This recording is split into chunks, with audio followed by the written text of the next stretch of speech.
Please have a seat.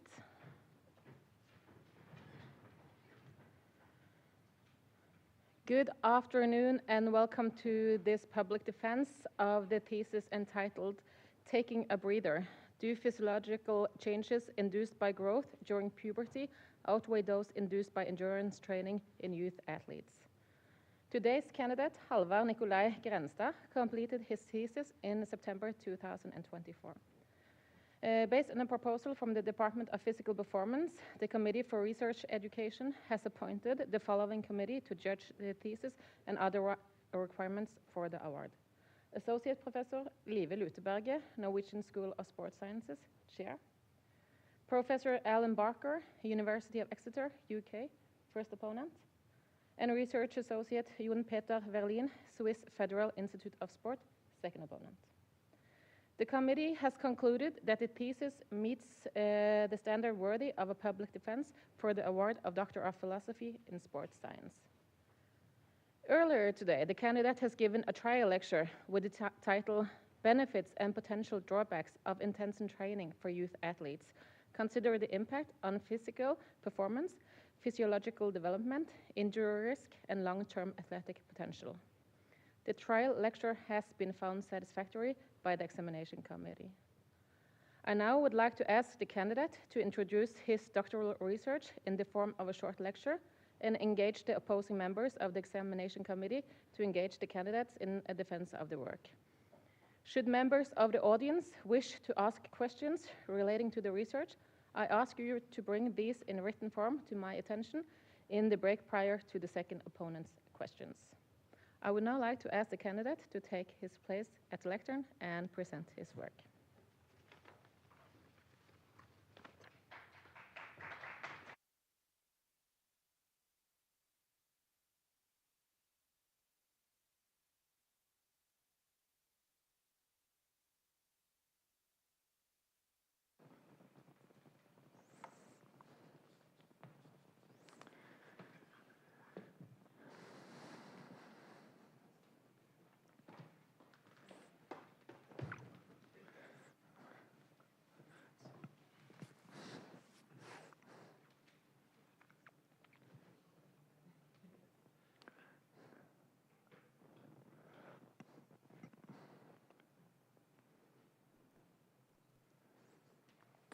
All right, there we are. Thank you very much. All right, I'll now present the methods, or the background, the methods and results from my PhD thesis, Taking a Breather. Do physiological changes induced by growth during puberty outweigh those induced by endurance training in youth athletes? So in short, the background for our study is that we see there's an increased focus on developing early athletic talent. What our impression is, and what we read from literature, is there's more serious training at an earlier age, with high amounts of training that is both structured and systematic in order to improve performance and possibly also physiological adaptations. So our interest in was asking the question, what are the actual effects, what are the actual physiological effects of conducting a high amount of training for youth athletes? We chose to look at this through the lens of endurance sports and specifically in youth cross-country skiers. And we were very interested in the pubertal period, so the adolescent period, going between 10 to 12 and 14 to 16 years of age, because we know there are rapid changes going on in the body that affects both performance and possibly also physiological development. Now, in order to say something about endurance performance and the effect on endurance, we need to know what determines endurance performance. So endurance performance is the highest velocity one can sustain over a prolonged period of time and is determined by VO2 max, so the maximal oxygen uptake, which is the highest amount of oxygen someone can consume during intensive exercise. It's also determined by the percentage of VO2 max we can utilize during exercise, also the anaerobic capacity, and then the oxygen cost, so how efficiently we can move. So together, these determines the velocity, the highest velocity we can sustain during endurance performance. Of these, VO2 max is probably the most important factor because it sets the upper limit for how much oxygen we can use for aerobic energy production. Now, what is important for maximal oxygen uptake is to transport the oxygen from the air and down to the muscle for energy production. And this is dependent on several factors. If we breathe in oxygen from the air, we have to inhale the air into the lungs. So the volume of air we can breathe into the lungs is a factor that it determines the transport of oxygen. Also, the diffusion of oxygen from the lungs into the blood, how much blood the heart can pump, how much oxygen the blood can carry, and also how much oxygen the muscle can extract from the blood.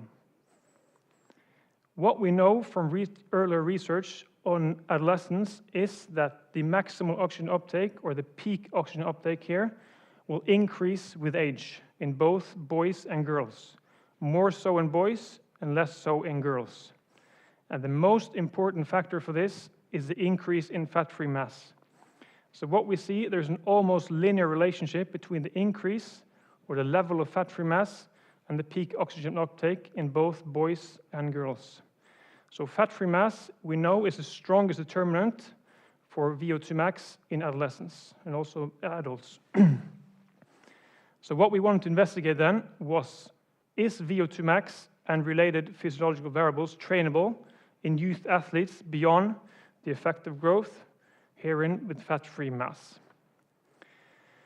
So what we know from literature is that youth endurance athletes, they have a higher VO2 max than their less trained peers. And this is quite well established. So they have a higher VO2 max than their less trained peers. However, we don't know why. Is it because of genetics? Is it because of the training they're done? Or is it because of the combination of both? So nevertheless, could VO2 max be further improved throughout puberty? So if you look into the studies that have conducted robust studies in this, there are not a lot of them, but some have done it. Some would say yes, VO2 max is trainable in youth athletes. So they can train VO2 max beyond the effective growth, beyond the effective fat-free mass. Others would say no, it's not trainable. So high amounts of training will not add to the effective growth on VO2 max. Now, a question that's been raised on this is the intensity of training a key determinant in order to see adaptations for VO2 max? So some review studies suggest that the intensity of training is crucial in order to improve VO2 max in already endurance-trained youth athletes. And further, the current recommendations from the International Olympic Committee on aerobic training in youth athletes suggest that an optimum aerobic training program incorporates the continuous and interval exercises involving large muscle groups. The prescription recommends 3 to 4 sessions per week of 40 to 60 minutes at an intensity of 85 to 90% of maximum heart rate.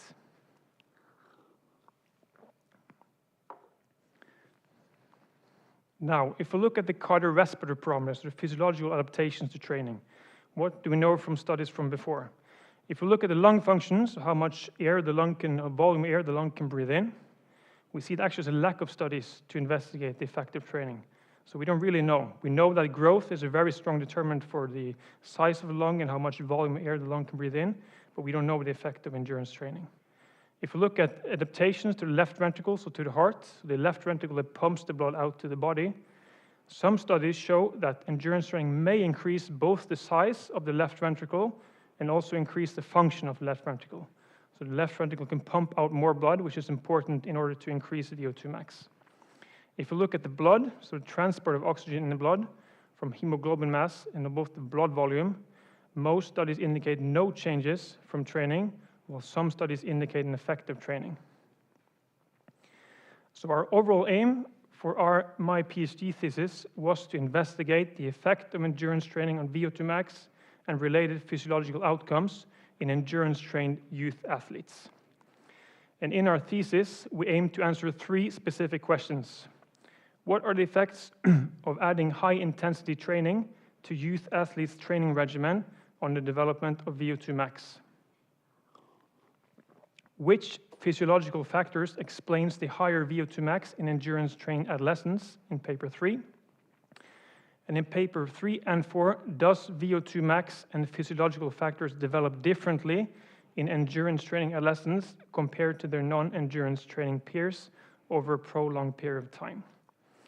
In addition, we had an aim to assess, to see if we could estimate the bone age or the skeletal maturity level of the participants based on a left-hand image from a DEXA scan, which was used to inform the maturity level in paper 3 and 4, which is an important thing. I'll come back to it.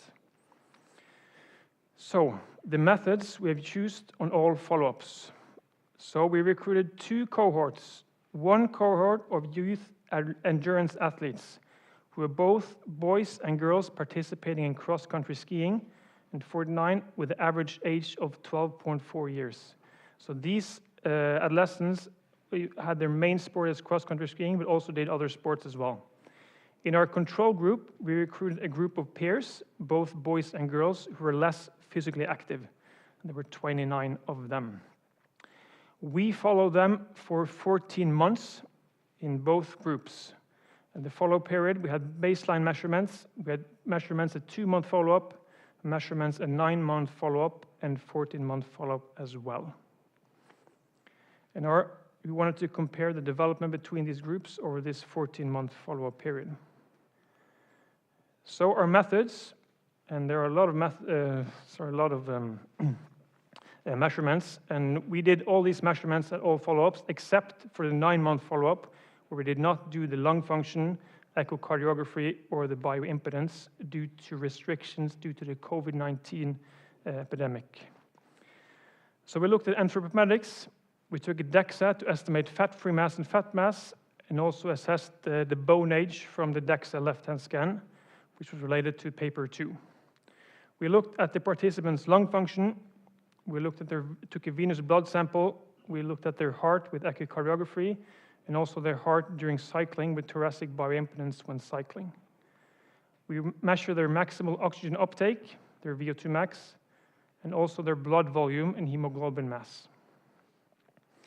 To assess their type of training, we used a questionnaire at each follow-up with a brief follow-up interview on types of training and training hours. So at each follow-up, each of the participants sat down with me or another investigator, and we were asked what type of training we're doing and how intense that type of training was. For paper 1, we used a questionnaire as well, along with heart rate monitors on selected training sessions, and also looked at the level of physical activity using accelerometers.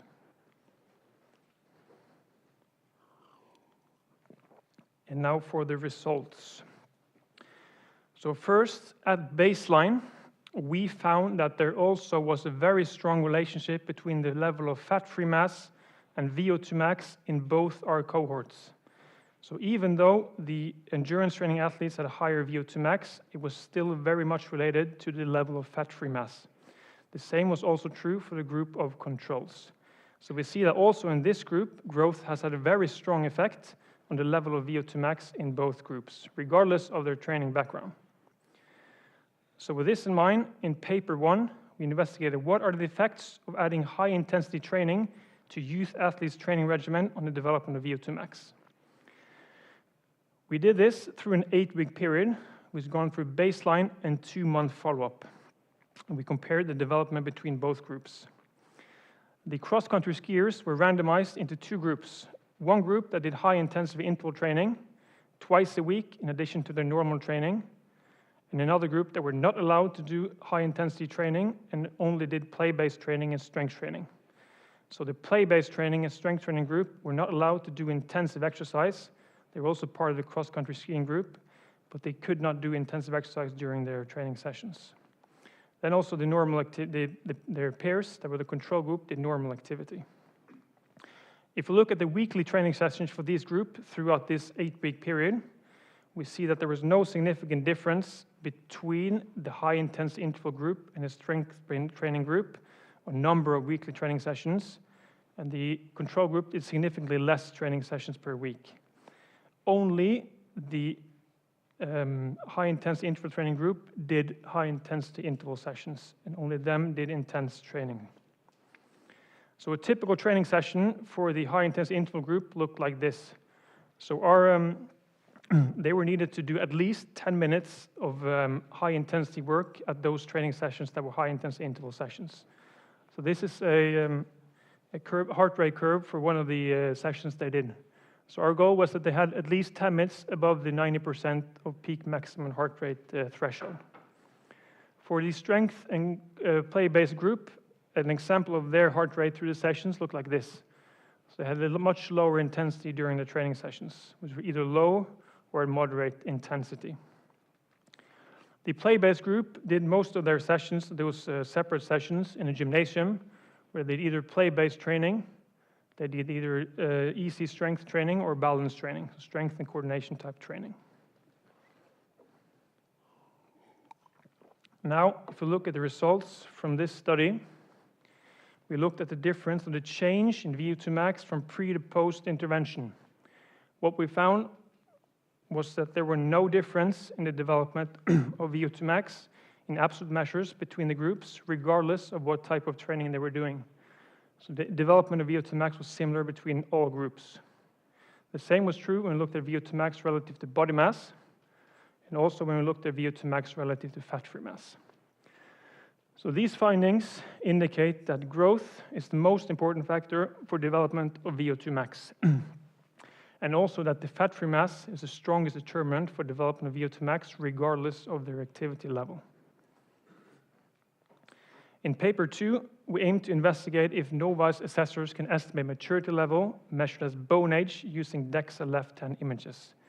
And as I said, this was done to inform the maturity level of the participants for the longitudinal measurements, which is important in order to know something about the status of growth and maturation, which can affect the development of physiological adaptations and also physical performance.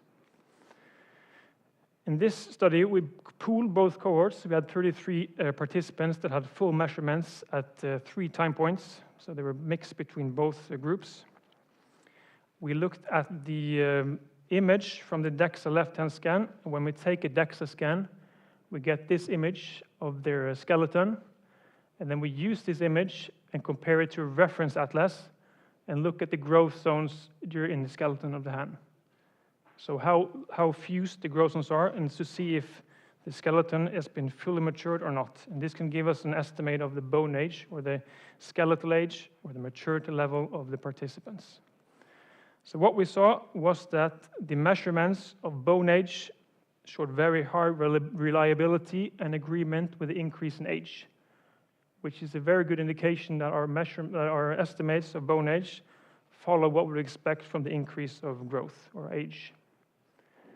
When we compared it to the increase in height and fat-free mass, the same was true. So there's very high agreement between the increase in height and increase in bone age and fat-free mass between both boys and girls, which is expected because obviously if the skeleton matures and the growth zones closes, this also indicates that they will have an increase in height.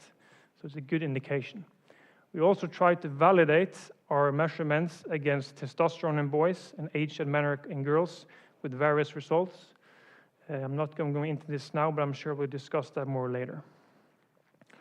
In paper 3, we looked at which physiological factors explain the higher VO2 max in endurance-trained adolescents, and also then if they develop differently throughout the period. So I'll first show the results for what could explain the difference in VO2 max at baseline between our 2 cohorts. Because what we saw was there was no difference in the fat-free mass between the groups at baseline. However, the cross-country skiers had a significantly higher VO2 max, both in absolute measures and relative to body mass and fat-free mass, compared to the control group. So something is happening in the body that we can explain through fat-free mass. If we then look at the physiological factors that could explain the difference between these 2 groups, we found no difference in the lung function between the groups. So lung function, or the volume of air the participants could breathe in, did not explain the difference in VO2 max. What we did find was that the endurance training group had larger left ventricular and diastolic volume and also larger stroke volume. We did not find a difference in left ventricular mass. We did neither find a difference between the group in hemoglobin mass, how much oxygen they could carry around their body. So the difference was explained, but the endurance training group had larger left ventricular volumes compared to the control group. So in a sense, they could pump more blood per heartbeat, which is important for a higher VO2 max. So in paper 3 and 4, as I said, we investigated development of both VO2 max and physiological outcomes developed differently in endurance training adolescents compared to the non-endurance training peers over a prolonged period of time. So in paper 3, we used our full cohort, both boys and girls, pooled together. We started with 49 endurance training group at baseline, and there was a significant, or quite a large dropout throughout our periods. We ended with 18 endurance training group at the 14-month follow-up. The control group had a lower dropout rate. The average training hours for these two groups during this 14-month follow-up was 7 hours per week for the endurance training group, which seemed to increase throughout the period, and which also included 1 to 2 high-intensity interval sessions per week. For the control group, an average of 2.5 training hours per week, but the control group did not do endurance training. This type of training was more like physical activity, team sports, etc. In paper 4, we chose a subsample of girls, which we found in our cohort of endurance training girls, endurance training group, that did a very high amount of training. So this group of girls did an average of 9 hours per week of endurance training, and also included 1 to 2 high-intensity interval sessions a week. In the control group, we did the same. We picked out those in control group that did no training at all. So they have 8 girls in the control group that did no physical activity or no training, apart from the normal physical education on school that they need to go through. So this group is possibly the largest contrast we can have between girls, 12-year-old girls in Norway. They have a group that trains a high amount of endurance training and a group that don't train. If we look at the results from paper 3 for VO2 max, our results show there was no difference between the development of VO2 max between the endurance training group and the control group. And this is shown through the interaction between group and time. So even though the endurance training group had a higher VO2 max than the control group, they did not develop differently throughout this 14-month period. If we look at it relative to growth or relative to fat-free mass, the results were the same. So endurance training group did not show an increase in VO2 max relative to fat-free mass throughout this period, and they did not see a different development compared to the control group. So throughout this 14-month follow-up, endurance training group did not improve their VO2 max more than the control group doing less training. If we look at the physiological parameters for this paper, and again, look at the lung function, the heart, and the blood. I'll present some examples from these. We have several parameters, and I present some of them.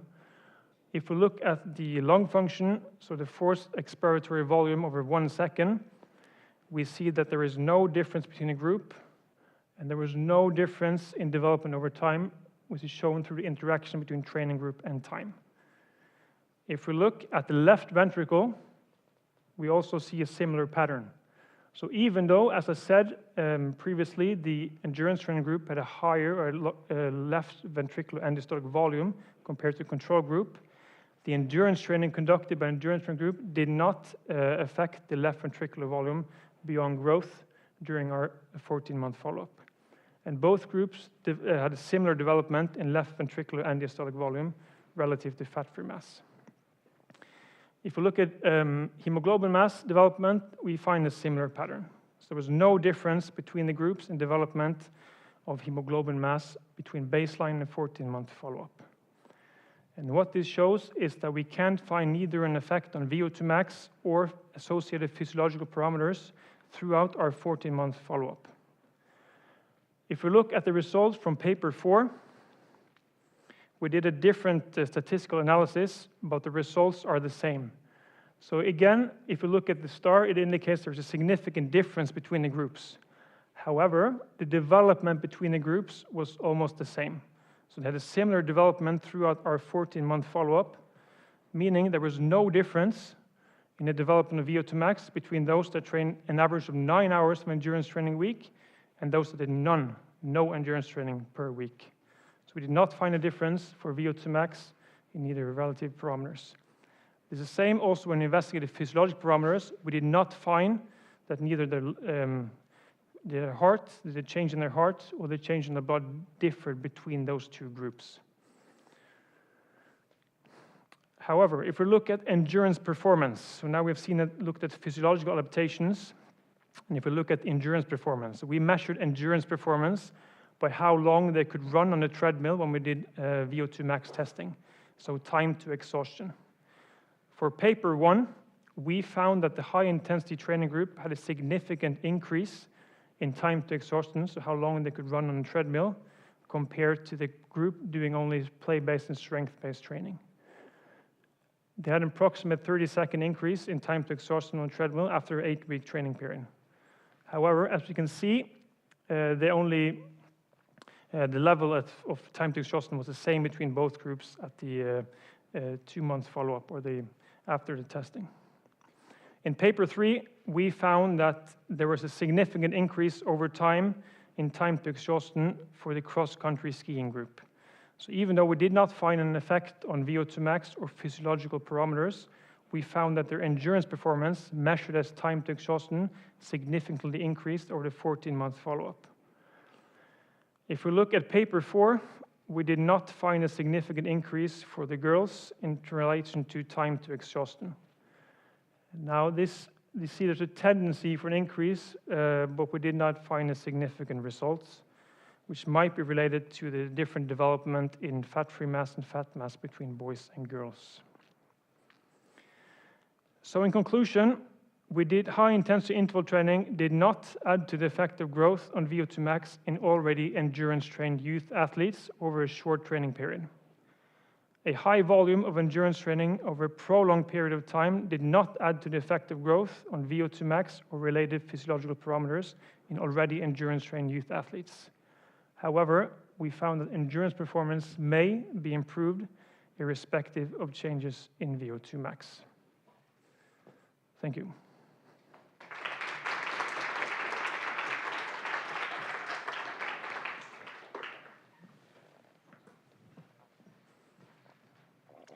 Thank you, Halvard. I would now like to invite the first opponent, Professor Alan Barker, to come to the podium and engage the candidate in a discussion about his work.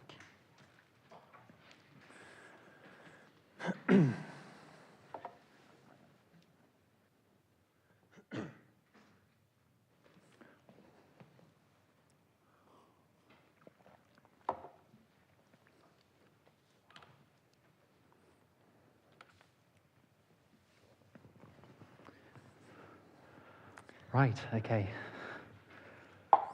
So first of all, thank you for the presentation. I know it's really hard to summarize years of work within a 30-minute presentation, but you certainly did a good job there, so well done. Thank you for that, Halvard. So before we start, I'd just like to congratulate Halvard for producing this piece of research. The findings, from my point of view, are novel. They're thought-provoking, and they'll make an important contribution to the literature. So well done for doing that. Also, studies of this type are very challenging, irrespective of whether you have to go through a COVID pandemic to try and execute the study. So kudos for you for managing that, because I know across the globe, many PhD studies were altered in the face of that pandemic and brought about severe challenges. So I really enjoyed reading your thesis. I'm aware of your work anyway, that you've published from it, and wider work, and I'm looking forward to having a discussion with you about your work. So as the first opponent, I'm going to focus on the front end of your thesis. So I'm going to talk about the theoretical background towards your thesis, some general methodological questions that I have in relation to the thesis material, and also the first two papers, so paper 1 and paper 2 that you presented. And then that will be me, okay. And then we can pass over for the back end of the thesis for your second opponent, John. So some of these questions are going to be quite varied as well. For example, I'm interested in understanding your PhD journey and some of the challenges that you had and how you made decisions. Obviously, I'm interested in understanding your knowledge of the area and how you view the literature and how that can be used in certain contexts, such as an applied context. Right, thanks. So if anything, I don't have any slides, but if anything is unclear, please just ask, and I'm happy to rephrase the question as best as I can, so you can answer it. So let's start from the beginning. So what motivated you to do this PhD? Yeah, tough question already. I have a very interest in, obviously, my sporting background and the interest in the training and effective training from before I started this PhD study. And we also looked into the development of youth football players before I started this PhD study. And I've always been interested in the effect of training and what was probably the best approach to training for youth. And that was probably the main reason for why I took this, or wanted to take on this PhD. Yeah. And as well, I have a master's degree in physiology, sports physiology. Okay. So also these component, both the training aspect and also physiological aspect, was very interesting. And that's why I chose to start this PhD. So did you want to do the PhD in football players, soccer players? No, no. Actually, I think the aspect of endurance is part of so many sports. It's an important component of so many sports. The sports doesn't, I wouldn't say it, maybe it's wrong to say it doesn't matter, but I think our group kind of shows a broader picture of youth athletes from several different types of sports. So yeah. Okay. So when you started, what did you want to achieve? So did you have any? Because often when people start a PhD, they think, I'm going to change the world. Yeah. And then obviously you have to sort of distill it down into a process, and you've got a few research questions. So what did you want to achieve at the start? And I'm just wondering, sort of reflecting on where you're at the end now, how do you think you've achieved what you wanted to do? I think, as I said, we wanted to see what was the best training approach in these athletes. And at the start, I was actually quite unsure of if we had a lot of discussions in the start, and this kind of feels, I didn't really felt it was true that we couldn't, from our results, that we couldn't actually improve VO2 max through training. So that was the kind of questions that led in the start. Can we actually do it or not? And we had a lot of discussions on it, on the physiology as well. And I think what has changed throughout this journey is that I got a much broader and deeper understanding of the development of youth and development of youth athletes, and also how the training affects the physiological changes in the body and also performance. Okay. So yeah. So I think you've done a really good job of sort of outlining, I suppose, the key findings from your thesis, and they're clear on the screen, and you've talked about them. So I'm just sort of thinking about how would you go about explaining these to a coach or a youth athlete? I suppose in particular the group that you worked with. Sort of, what have you communicated what you found, and are they thinking about how they can apply this to what they're doing? Yeah, in some parts it's actually quite difficult because VO2 max is obviously an important factor in endurance performance, but it's not an endurance performance per se.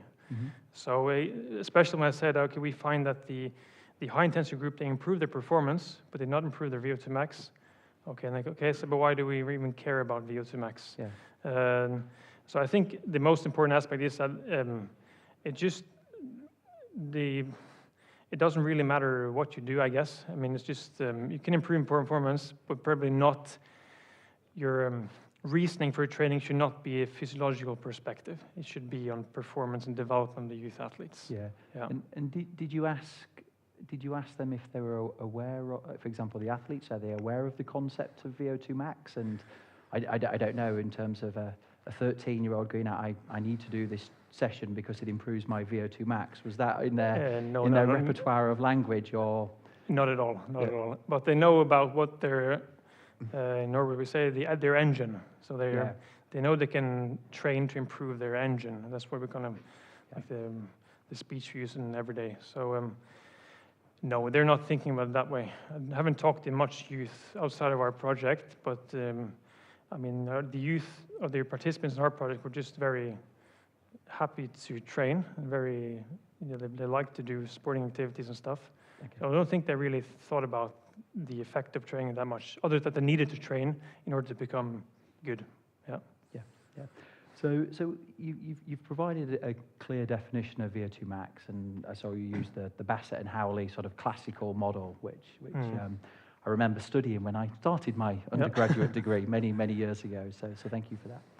I'm just sort of thinking beyond, though, from a performance lens that you've used here as a determinant of performance.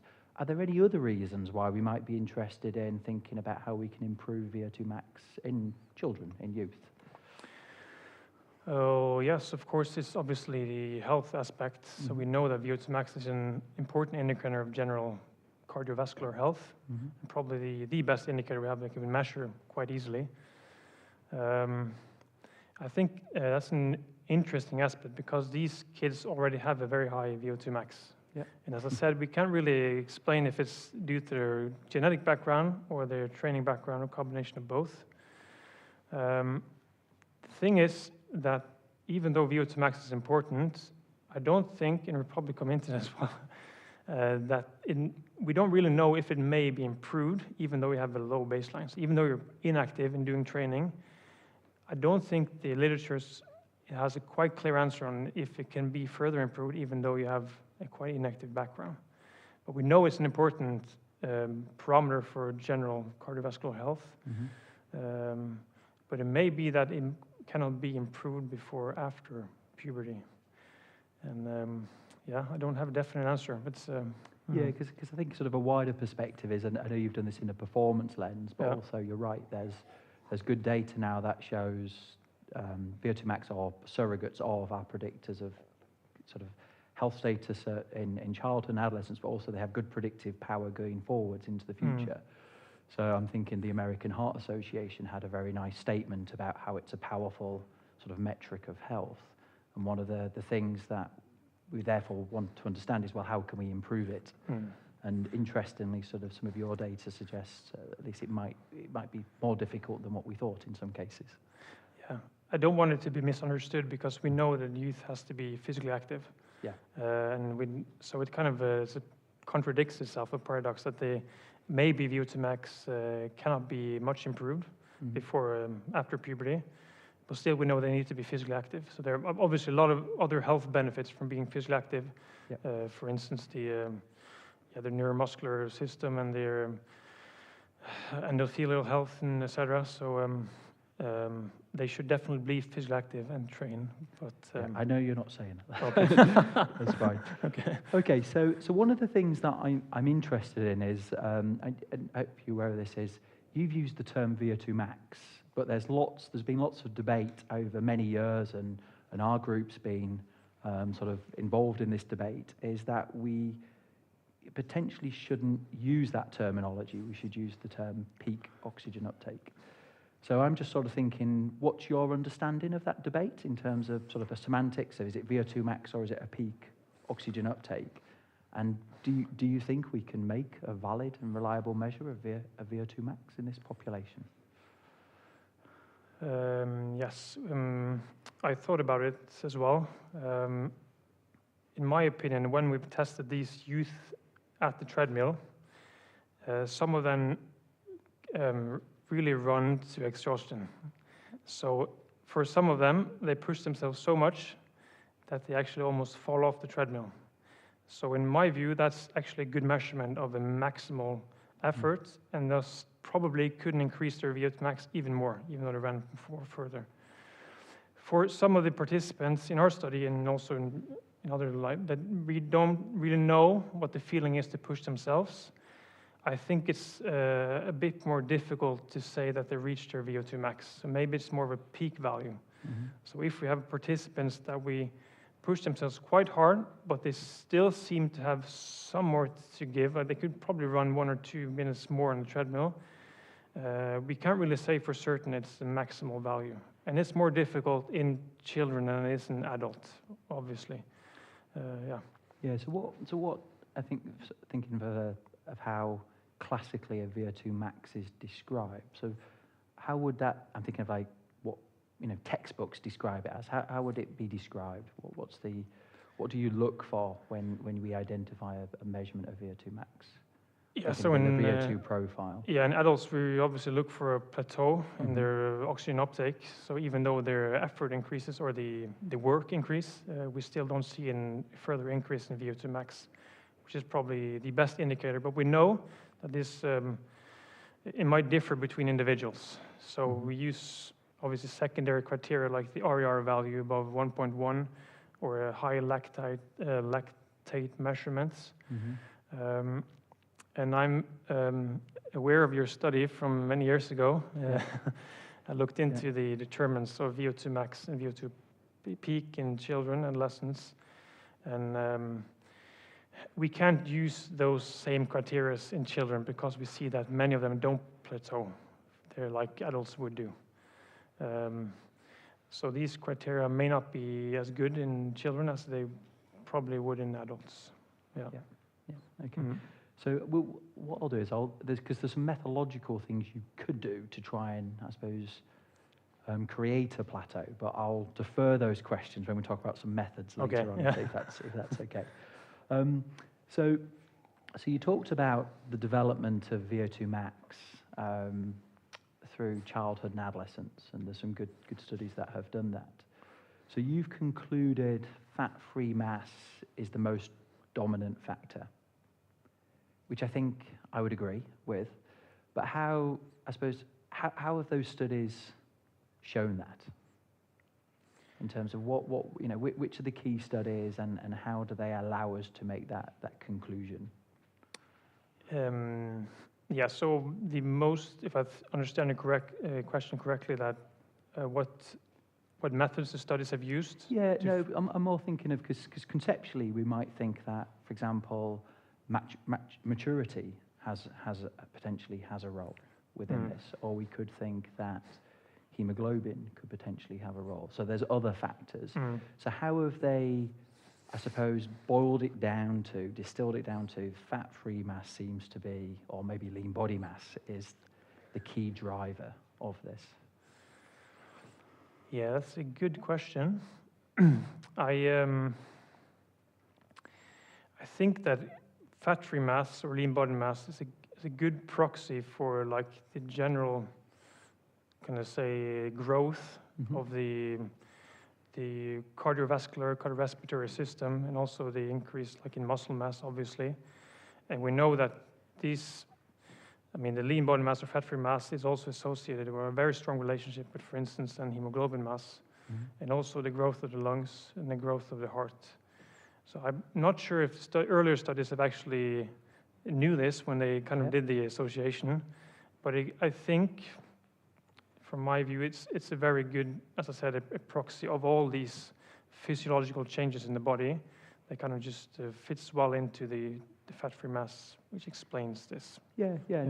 I can see what you're saying, because what they've done is prospectively, they've tried to isolate these other factors as predictors in a model, and they might be significant, but when you put fat-free mass in, everything else drops out. So like you said, it seems to provide a proxy or a good surrogate of all these other factors. So you explained that very, very clearly. Thank you.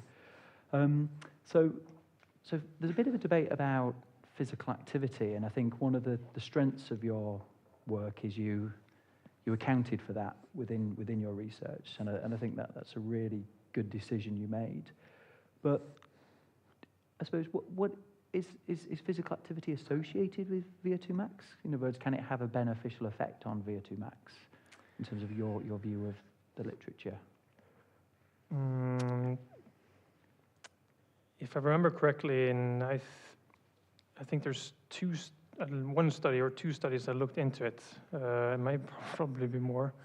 But they've shown very low association between the level of physical activity and VO2 max. So it doesn't seem like a higher level of physical activity will affect the VO2 max beyond growth. And do you know if it's like the total activity that someone's doing, or is it activity of a certain type of intensity that could be? So I think both, but I know it's been questioned if children and adolescents actually reach the amount or the intensity needed in physical activity to actually possibly see an improvement in VO2 max. So I know we measured for instance, the moderate and vigorous physical activity, but it does give an indication of the intensity of the physical activity, but we don't know if it's enough to actually stimulate the improvement in VO2 max. And I think few studies have actually measured intensity in a good way during physical activity in order to see an improvement. And it's very difficult to do in children. Yeah. Yeah. What would a good way be? We could use heart rate monitors, but then Yeah. there will be a lot of data, and also probably not as comfortable for children to wear it for a prolonged period of time. I know we discussed it when we did the accelerometer measurement, if we could do other types of measurements.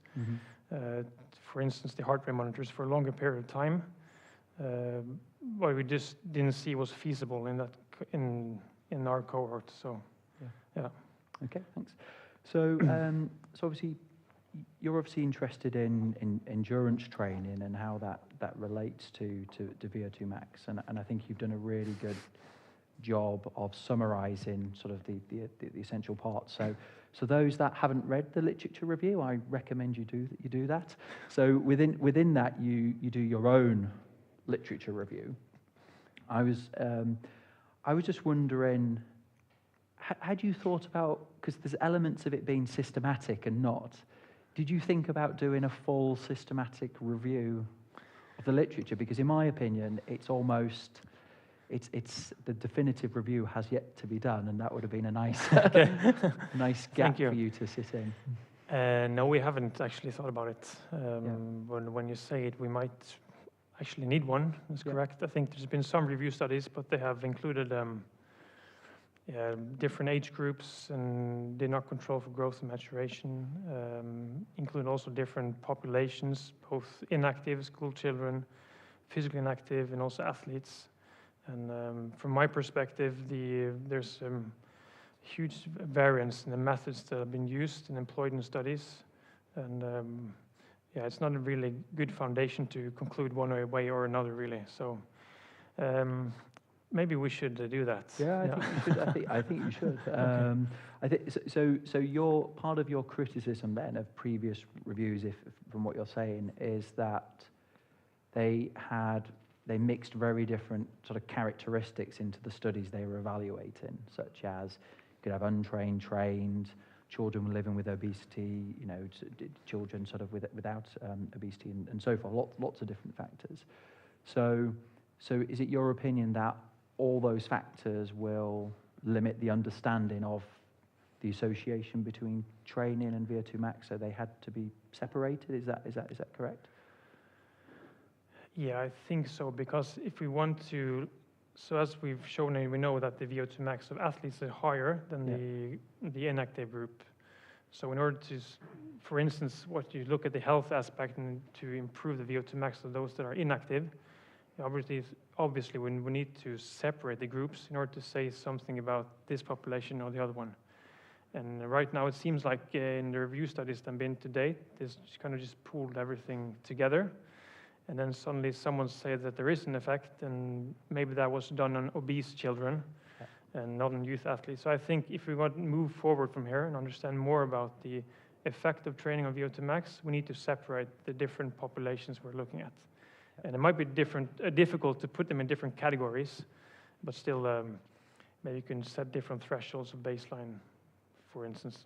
I agree with that. I think a lot of the results from previous reviews will be probably biased because the effects of training are typically larger in certain subgroups, and they're probably biasing an overall effect. So no, I agree.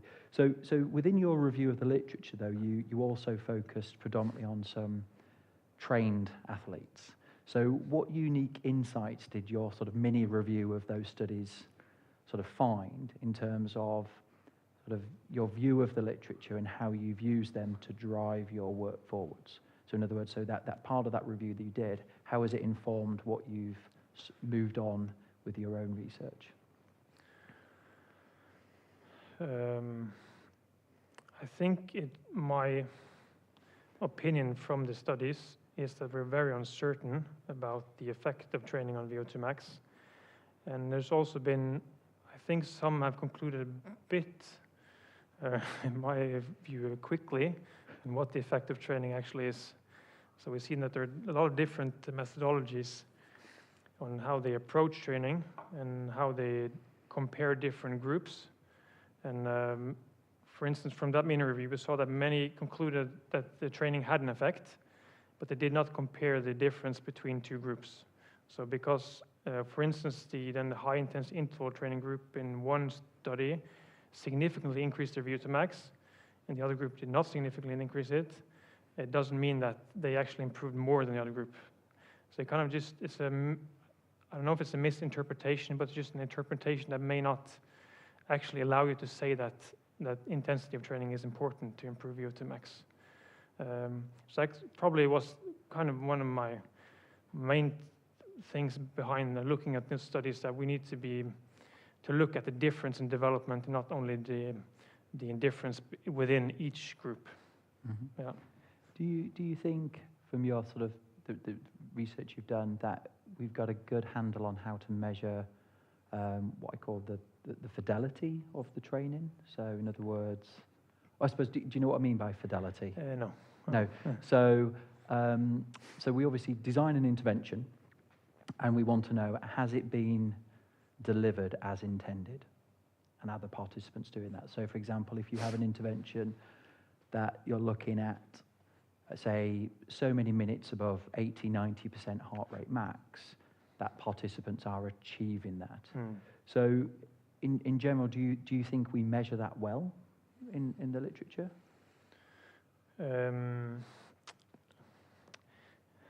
Both yes and no. I think some studies, at least the short-term studies, some of them have measured them really well. There's not many of them, but some have measured it well. And it's very difficult to doing it over a prolonged period of time. That's probably why as well there's probably the best studies have been those that have been over short time periods. Because the activity of children and adolescents are kind of, it's not as adults. Adults, you can probably predict some of their activity. They're at work during daytime, and then they probably train during afternoon or evening. But in children and adolescents, they can't just have a physical activity throughout the whole day, or at least most of them. So if it's been measured properly, yes, I think so in some, but it's also very difficult to get a full understanding and complete insight into both the effort and intensity of their physical activity and training. Yeah, because I think most of these attempt it by measuring attendance. But obviously, you could have two different participants that both attended, but the actual delivery of the intervention across them could be quite variable. And what we're sometimes finding in interventions, that could interact with how successful or effective it is or not. And there's some things that I can ask you later on about whether you looked at that within your data, because I think another strength of your work is I think it was a subgroup, wasn't it? But you tried to measure the intensity of the training sessions. Yeah. So I mean, obviously the perfect way to do would be the laboratory controlled training study. Yeah. That would be great. I don't. Maybe you come to it, but I don't think it's. We could probably have done it, but at some point you have to think about what is the. Yeah. We look at the ecological, what they do in general life and in sports, or do we look at the kind of more the physiological side? So it's a discussion that's necessary before you choose what to do, really. Yeah. So. Yeah, and it's always the things that we wrestle with in terms of we could do certain things in the lab, but we need to work in the real environment as well. So yeah, I completely accept that point. So part of your justification for focusing on VO2 max, and you presented it in your slides earlier, was that it's probably a key determinant of performance. I'm just sort of thinking, for the population that you've done your research in terms of cross-country skiers, Is there much evidence on the predictors of performance in that specific population? So, for example, I know more about endurance runners. Yeah. That's where I do quite a bit of work. I'm less familiar with sort of the cross-country skiing literature, but are there any studies that have done determinants of performance in this particular group? Yes, at least in adults, not many in adolescents. Yeah. So we know that, obviously, as I said in the introduction, that VO2 max is very important because it sets the upper limit. You can use oxygen for aerobic energy production. And so if you want to become good in cross-country skiing or endurance, you need a certain level of VO2 max. I can show you a figure, I think. Pop your figures on, that's fine. We've done quite a lot of research here on cross-country skiing. Let's see if we can find it here. Yeah, it's a table. So this is from Thomas Losnega in 2019, when they looked at the difference between world-class skiers, elite skiers, and national skiers. And what they kind of highlight here is that the difference, or one of the differences, is that the world-class skiers and elite skiers have a higher VO2 max than the national skiers. So you need a certain level of VO2 max in order to become a good skier. So it's definitely a determinant of performance. But at a certain level, it might be other factors that are more important for performance. So you can't be a good skier, possibly, if you have a lower VO2 max. And that's also what we see from there's hope for experience. Me then. So yes, you need a high level of VO2 max, but may not be, when you have reached that level, it might not be the most important factor. Okay, so if you had a group that was relatively homogeneous for VO2 max, then what other factors then become important? Sort of what's sort of second in the list?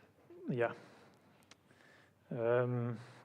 We know that the percentage, the fractional utilization of VO2 max is very important. So how high percentage you can sustain of your VO2 max over a prolonged period of time. So how much of the VO2 max you can utilize.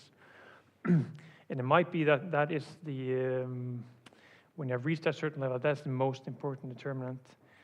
I think there are also some studies that have indicated that the anaerobic capacity is also important because you utilize this during some intensive parts of the race.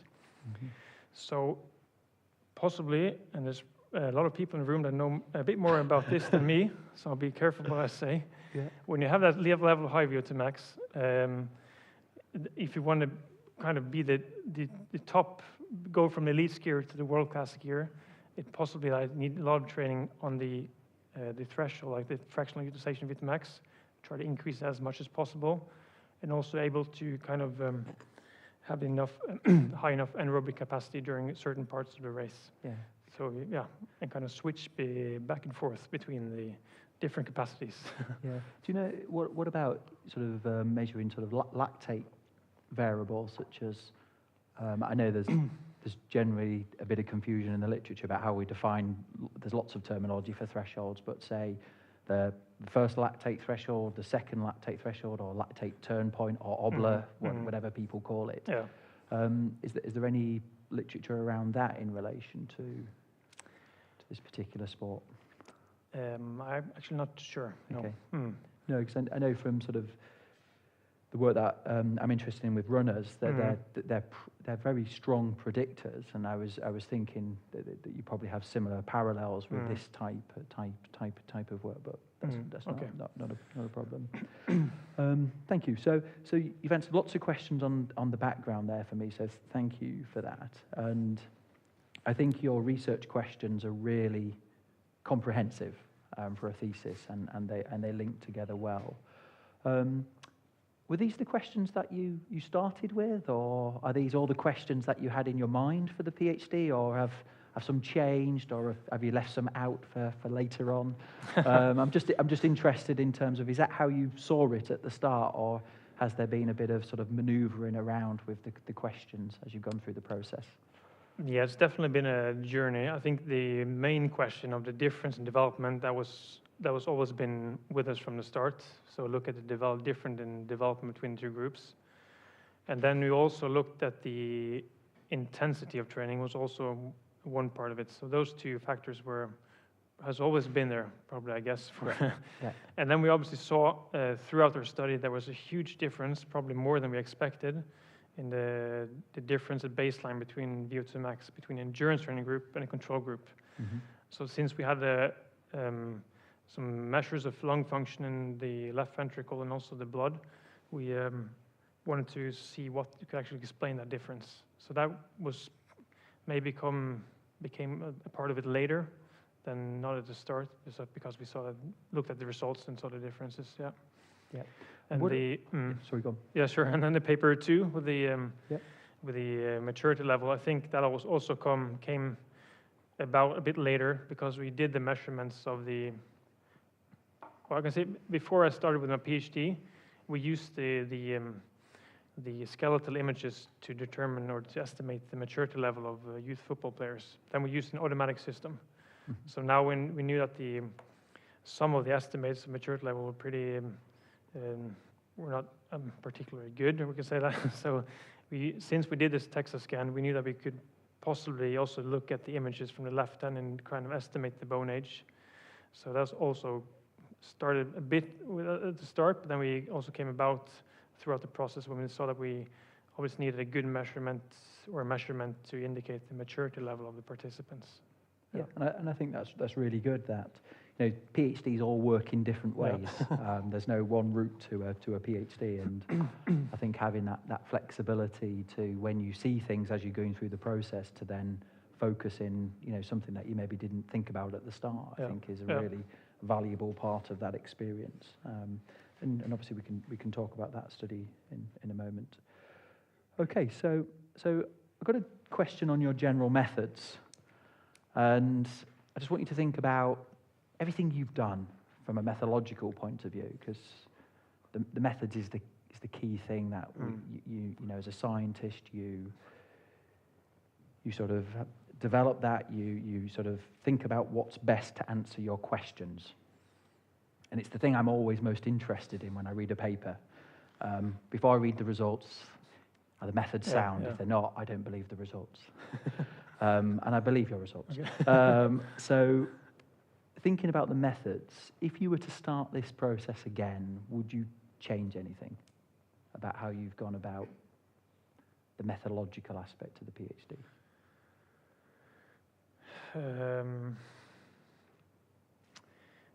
Yeah, did you think about like the methods in general, or like specific things? The design, what you've measured, how you've measured it, any aspect of the methodology. So in regard to the measurements of VO2 max, what I thought we should have done is having like a pilot study where we started before actually they were familiarized with the testing we did. Not only VO2 max, but also the other ones, like for instance, the measurement of hemoglobin mass.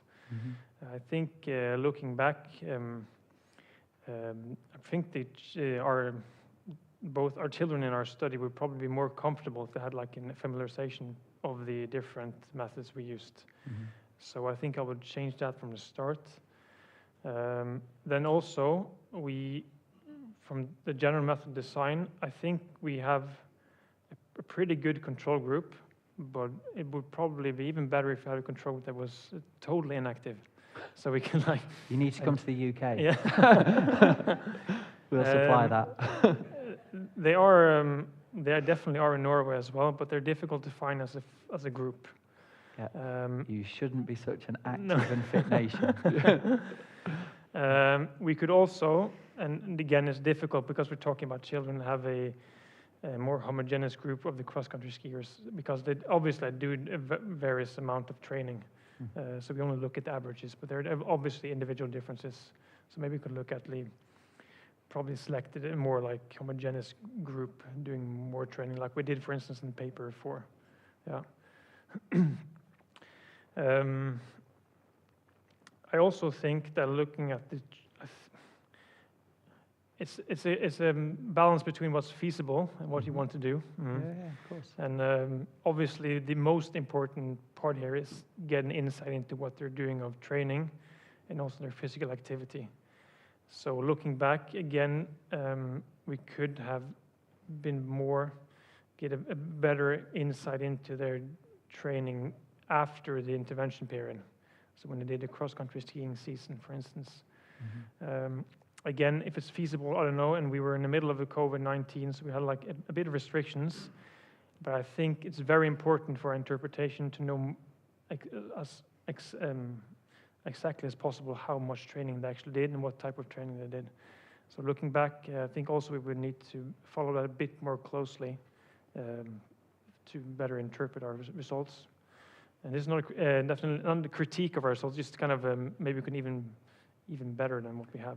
Yeah, but I think that sort of there's no. I don't think there's any perfect study. Like you say, we all have to make decisions about. You know, in our mind, we might have what we think is almost like in a perfect. Well, we'll try and do this, but you've got the pragmatics of how it works. Yeah. And sometimes it's just funding. You don't have the money to measure the things that you want to measure, or you might not have the expertise. Yeah. And you're always working within all these parameters.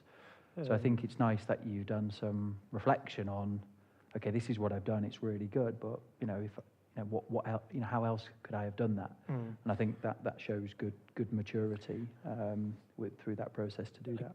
I can also add something. I think we also, looking back at it again, we include different age groups. So we now have 12-year-olds, but we could probably follow 2 groups even closer for a longer period of time. So we have kind of a larger aspect of the maturation period. So yeah, growth.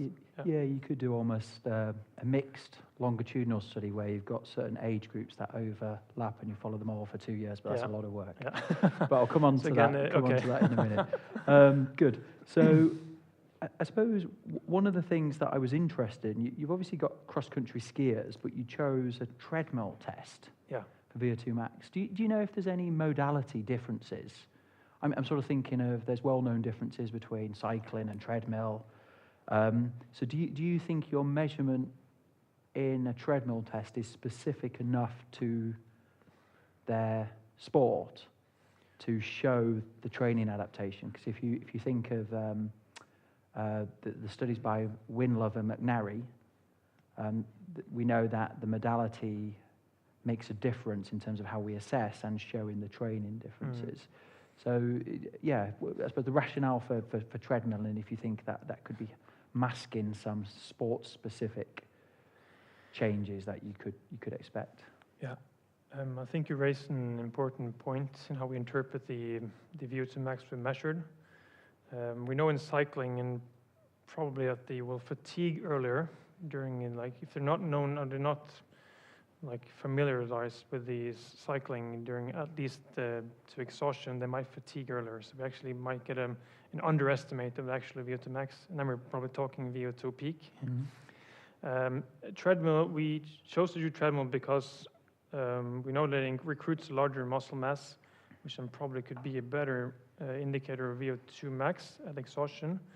And also that most of these kids, at least the youth athletes, do running as a large part of their training.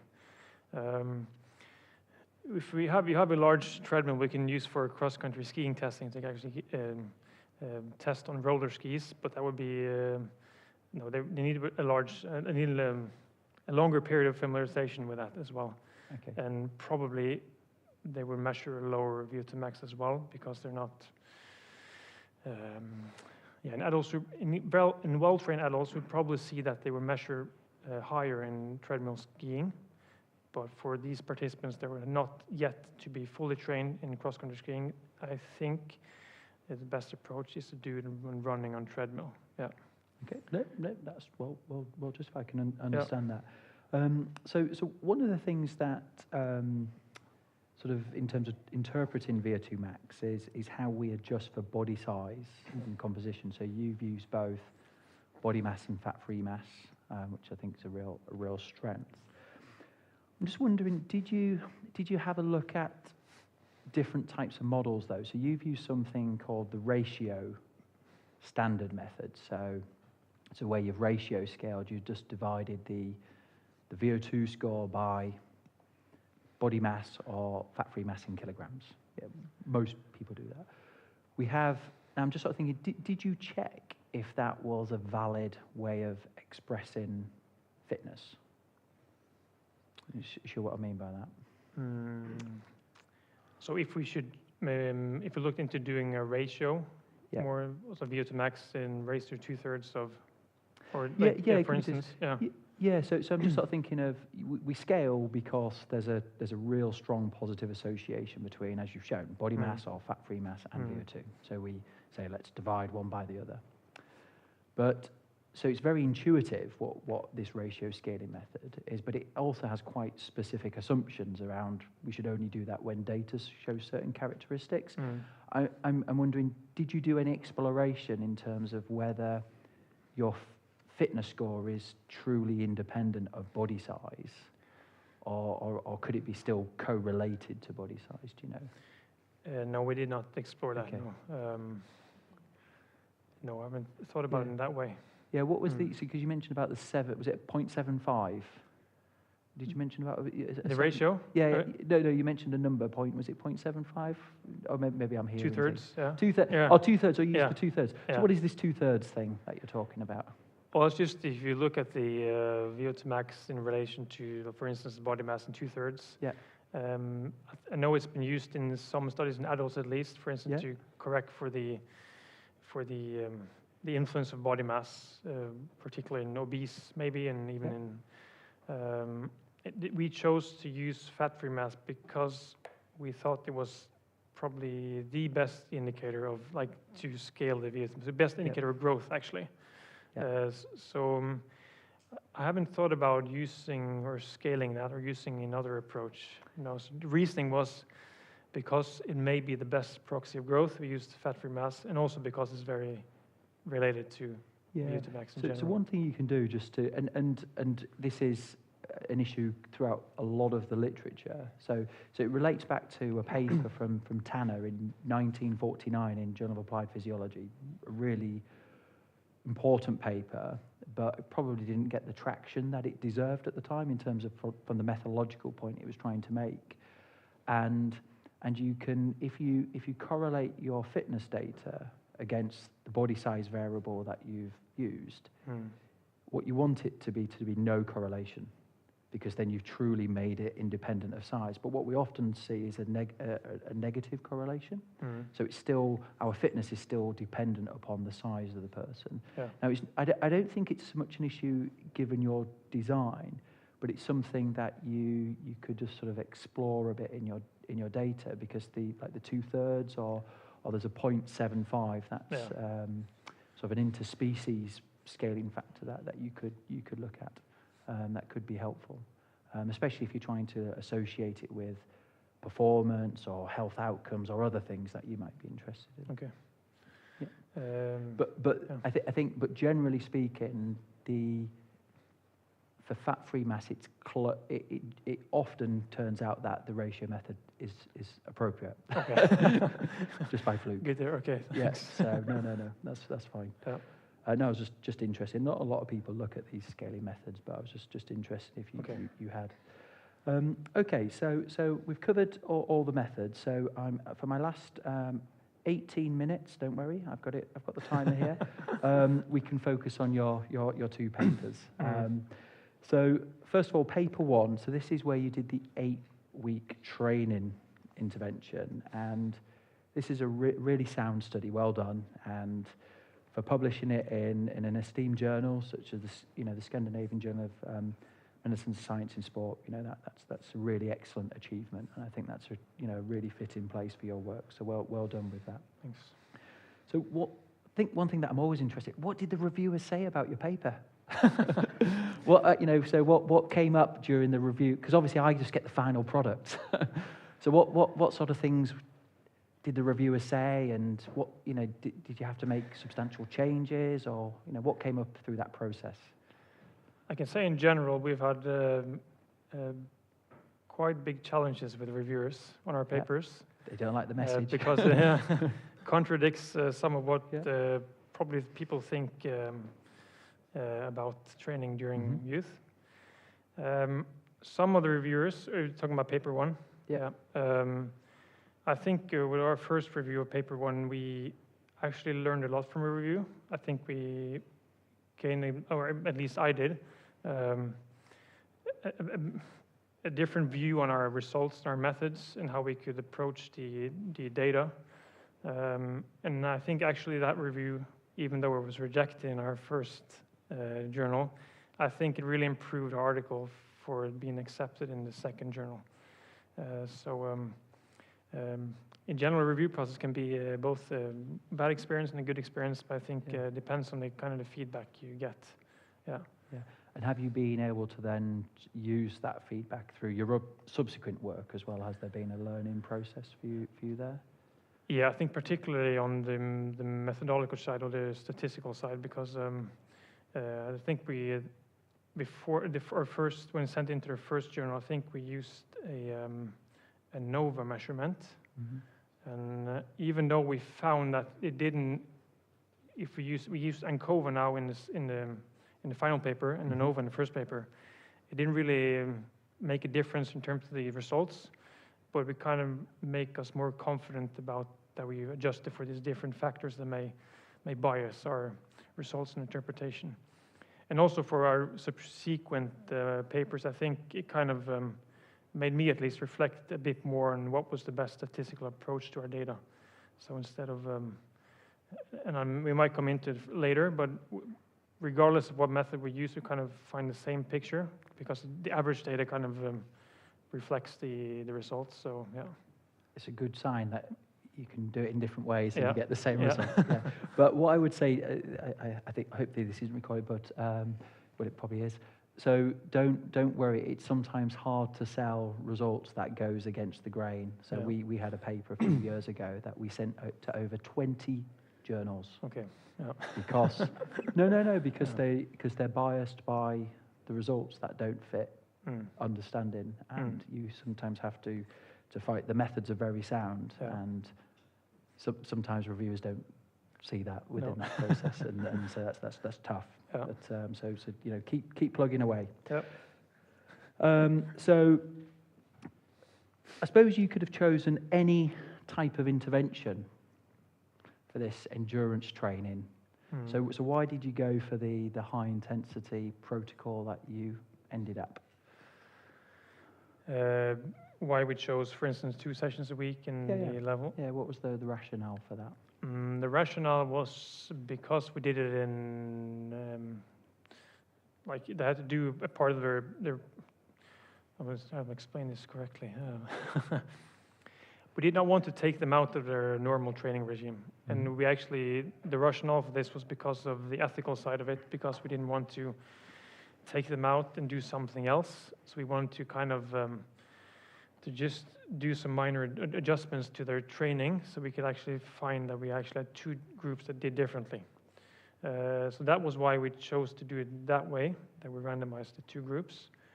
And why we chose 2 high-intensity sessions was, again, for feasibility. So we, and the ethical side, we thought it might be too much to ask them to do 3 sessions a week. Some of them are probably already doing it, but for the group, it's probably too much. And also use the 10-minute threshold just as again, for feasible, and so we wouldn't, on the ethical side, they're 12-year-olds. Probably a lot of them, we know from a lot of them when we interview them, a lot of them do sessions that are more demanding than 10 minutes of high-intensity work. But we chose that as a okay reference point for, I haven't had enough time at high intensity, so actually we can say that we would probably see an improvement. Yeah, no, I agree. I think there's enough evidence to suggest if you can get 10 minutes of those that high intensity effort, it should be potent enough to give the effect you're looking for. So yeah, no, okay, thanks for that. And you had sort of, I think you called it a strength and coordination group. Did you think about having a sort of more traditional low intensity group rather than that sort of strength and sort of coordination group, or did you always plan to do that alternative type of comparison? Ideally, we would like to have that group do nothing. Yeah. Because then we could say that actually if these cross-country skiers that were randomized, so one group would not do any activities and the other one would do activities, to actually have a measure of, probably that would be a perfect method. Or maybe have 3 groups actually, because then we could have like one that did high intensity, one low intensity, one did nothing, and also have a control group. That'd probably be the best approach. We thought about it. Again, the justification was the ethical side of taking the youth out of their normal training regime, which we didn't want to do. So the reason for the strength and coordination group was that they needed something that we could argue had a positive effect on their development, because we had obviously need the parents on board, and they need to kind of accept what we're doing. So we needed to kind of have a feasible method that we can just also would be acceptable for the parents, children, and us. So that's the main reason for why we chose that method. Yeah, that's fine. So I think in your presentation you had a nice figure of the results from the first study, again with the VO2 max data for each of the 3 groups. Could you pop that on the screen? I should have been prepared with some figures. No, it's here somewhere. So. I think it was in your presentation. Yep. There we go. Very quick. So I'm just sort of thinking in terms of, obviously your analysis is done on group means, but I was thinking about some individuals clearly improved. Yep. by a long way, and others, there was it wasn't just a null effect, it was a harmful effect. Fitness went down, not harmful in a really negative sense. So did you think about what could be explaining some of this variation that we're seeing here?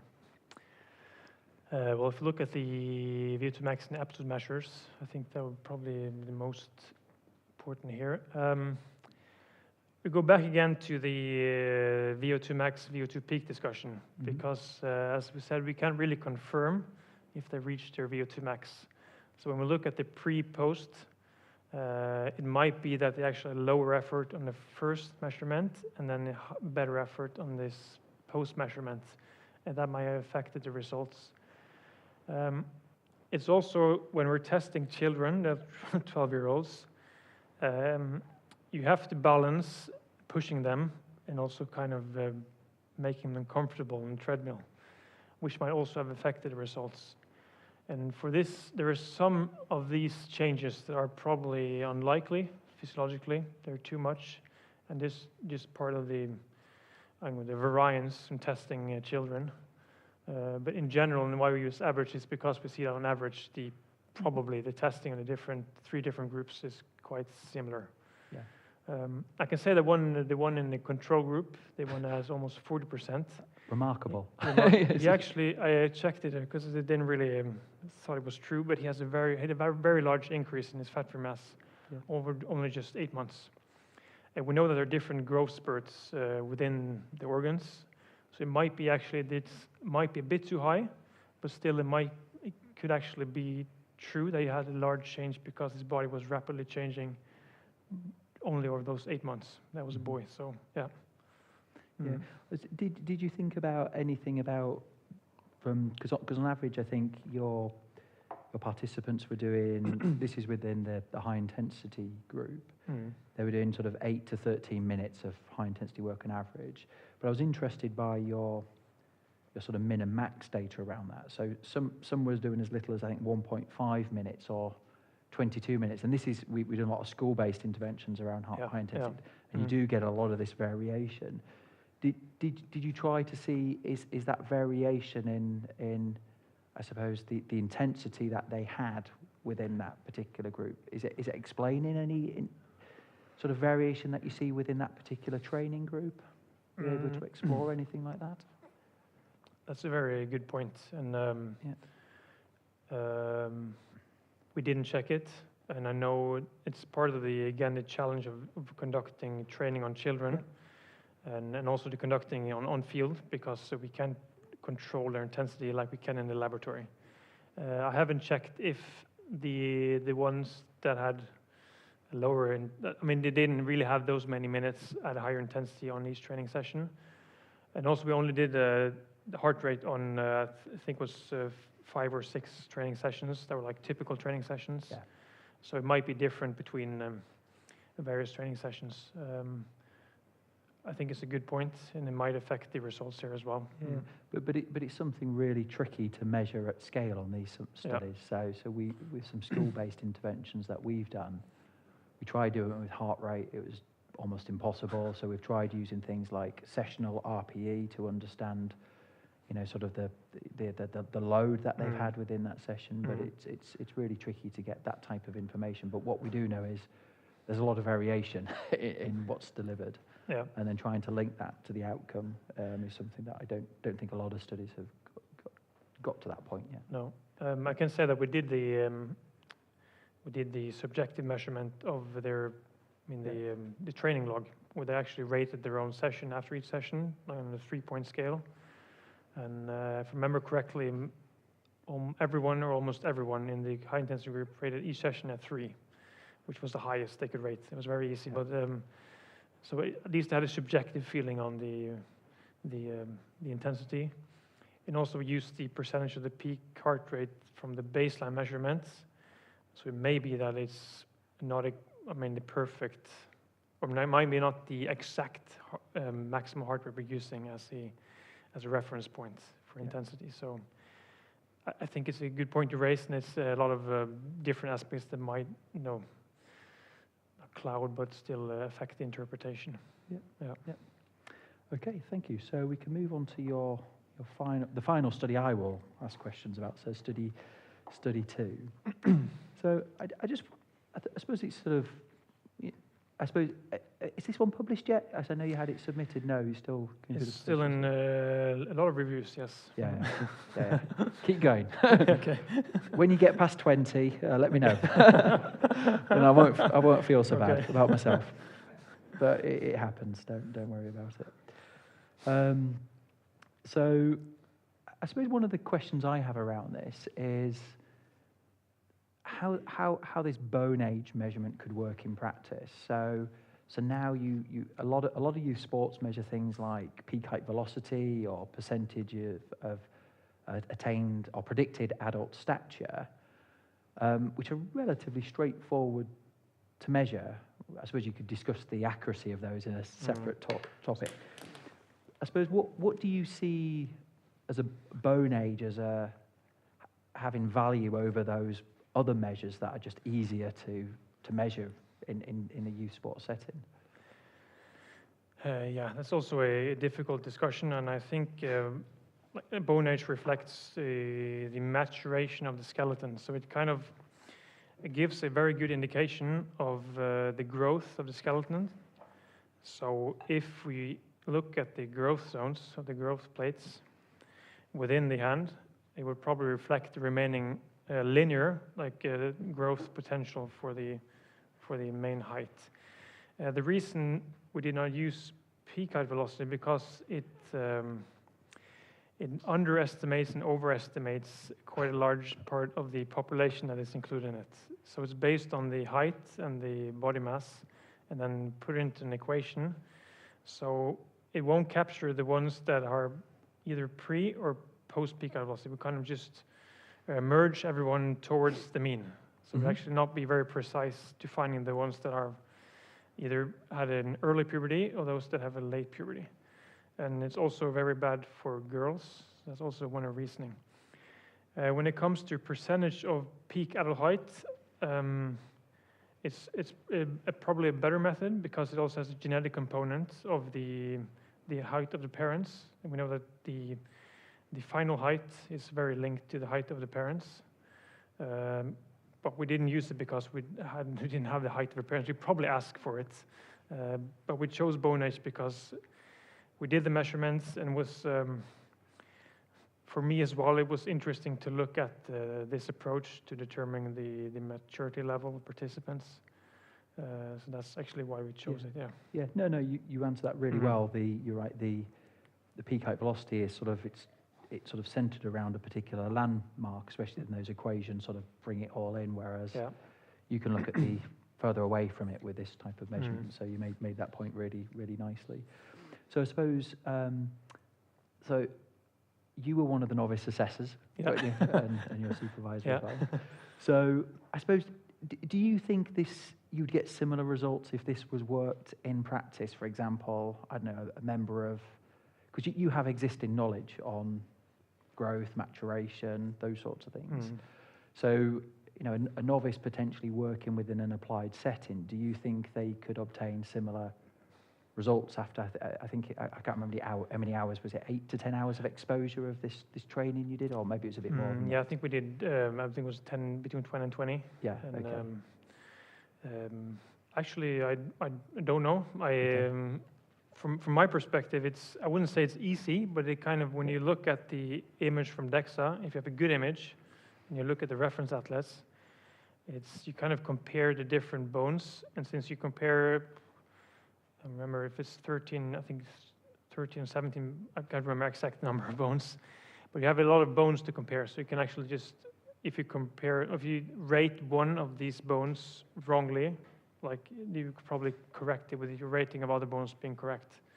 So if novice assessors could use it, probably they would need to understand a bit more about the growth of the skeleton and the maturation of the growth zones, because it's not straightforward, but it might be good enough if you have some background. Yeah. Okay. Yeah. Okay. Thank you. So I'm about out of time. So I've got a very quick question. Okay. 2 quick questions to ask you. Otherwise, I'm going to explode soon. So hypothetically, I'm going to give you funding for a 3 to 4 year postdoc for you. I've got money in my pocket. Okay. Here. Nice. Just throw it over. So how would you take this work forward? If you were to have that funding opportunity of a 3 to 4 year program to extend your PhD work? I think I've thought about it as well. I think what is lacking is studies on girls. And I would definitely choose a female group, and starting as well earlier in age. So we would I would think about conducting a similar project, but only with girls, and also measure a bit more different aspects of their development. So also their, probably, as I said in a trial lecture, a bit more the energy requirements of growth and their type of training, and try to explain more about what is good training for a young female athlete. I think that would probably be the way I would move forward here. And also, again, maybe try to do some laboratory, for instance, doing our first study in a laboratory, so we can actually have more control of what they're doing intensity-wise. I think that would be, from where I stand, that would be what I would do. Okay. Yeah. And this is the final one for me, Okay. I promise. Yeah. You can relax. So you're at the end of the PhD journey. So anyone who's either starting a PhD or going through the middle of the process now, what advice have you got for them? Yeah. Run. Run, yeah, don't start. It's definitely a tough period to go through. Yeah. Has very large ups and very large downs. Mm-hmm. I think it's about staying positive and staying calm, and there's a lot of things you can't control. So just plan everything as well as you can, and things will change. Mm-hmm. But again, try to stay positive, have other people to discuss with, and I think that's probably the most important part, because I think there's a good research in everyone, which is about finding balance between life and being a researcher and all the challenges we'll go up against throughout this period. So I think stay calm and positive will be the 2 main takeaways. Yeah. Very, very good advice. So, so that's the end of my session. So thank you very much for the conversation. I enjoyed discussing your work with you, and congratulations again. Thank you. Thank you.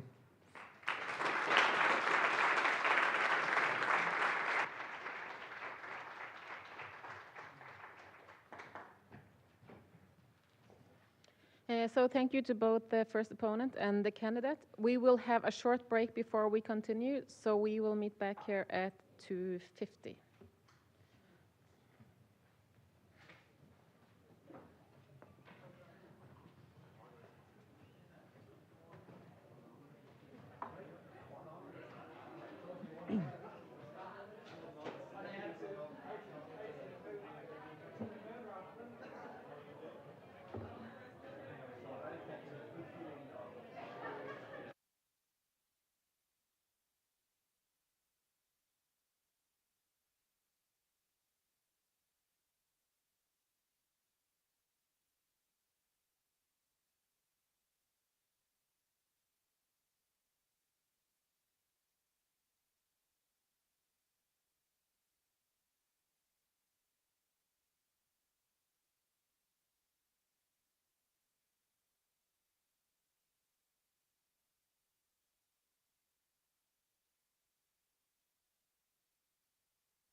When it's green, it's on. Just get familiar.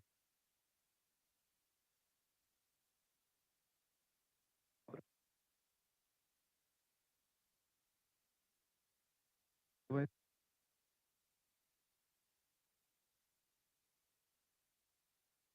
Yeah. Ah. it takes a second. And now, if you listen, Okay. Mm-hmm.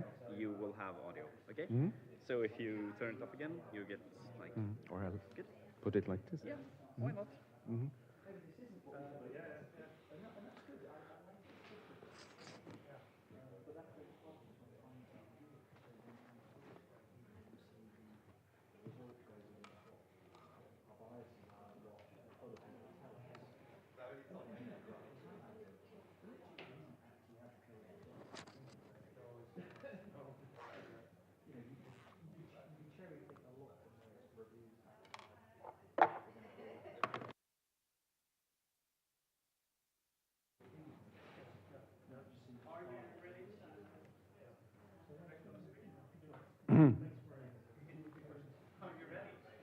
Yeah.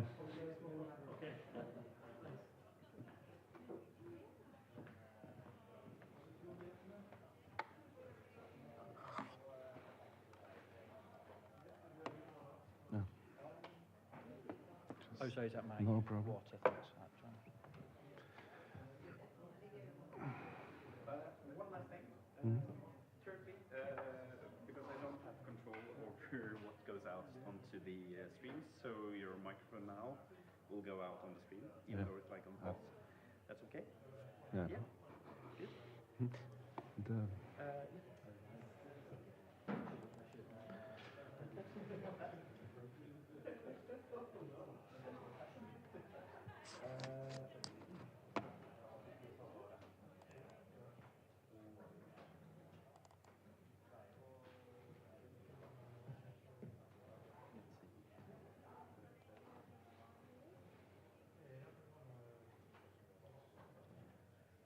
I'm just going to mute you from upstairs.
Okay, we will continue. So I give the word to the second opponent, Jon Verlin. Yes, thank you. So first of all, I want to thank NIH to invite me that I can be an opponent here. It was very interesting to read your work. And want also to congratulate you to this thesis. As already Alan said, it was really very good PhD. And I think it was also very interesting. I like the aims very much. And I think it's also, I want also to thank Jostein, or congratulate Jostein and the whole team to perform such a study in this period of time. I assume that cannot be easy at all. Huh? So let's go to paper 3. I just saw, or we just realized that it's published now, and so yeah. Congratulations.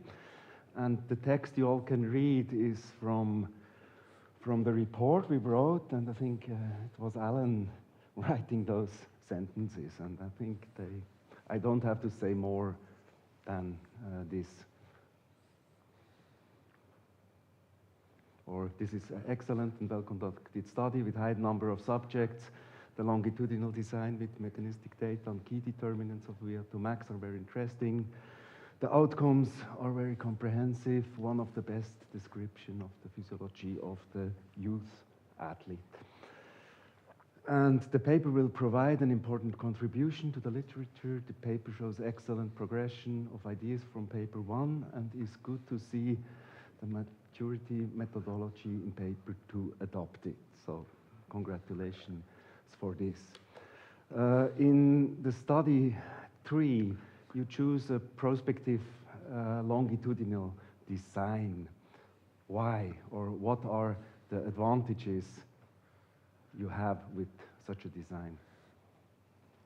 Yeah, we can, it gives an advantage because we can follow the development over time, and specifically when for instance, in this youth athlete population, we can follow them throughout the pubertal stages.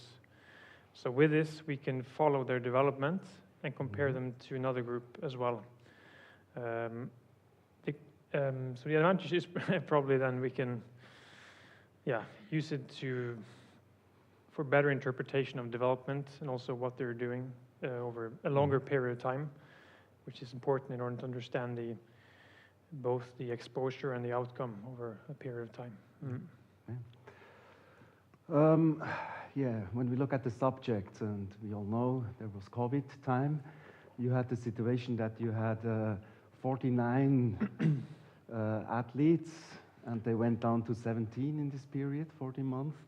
And in the control group, just reduced from 29 to 24.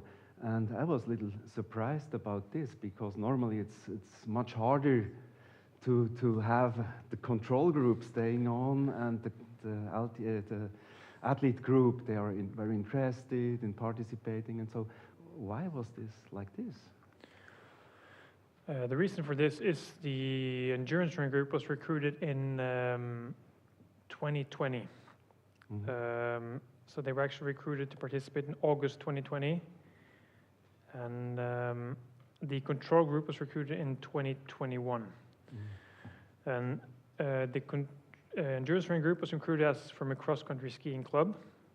Mm-hmm. And the control group was recruited from a school class. So the reason for the control group for the lower dropout rate was that because we actually went to the school and picked them up and drove them to the lab. Okay. So they obviously had the choice to be part of it or not, but they actually saw it as a break from school.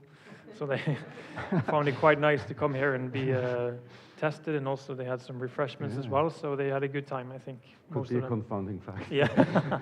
Yeah. Okay. The other group obviously was a skiing club that was outside. I mean, they had their own thing going on, and they were also then recruited in August 2020, and the restrictions due to COVID kind of went back and forth between that and the end of our study. And that was probably the main reason for the large dropout. Okay. Okay. Do you know if any subject had COVID? If we are talking about confounding factors, and if yes, could have this affected your results? I don't couldn't have. see that in the. No, I know. in this. I don't have the number of participants that had COVID, but I have a suspicion that a lot of them, or not a lot of them, but some of them did have COVID-19. We should, in retrospect, have measured this or actually got a number on how many of them had COVID-19. The reason we didn't think too much about it at the time was because we saw also that the children that were that got COVID-19, they weren't getting, that ill. They had a pretty nice, they weren't too ill, so actually wasn't that affected by the disease as some adults could be. So that's probably the reason why we didn't look any more into it. And for your second question, I think when you ask the question in retrospect, we should probably take it more into account.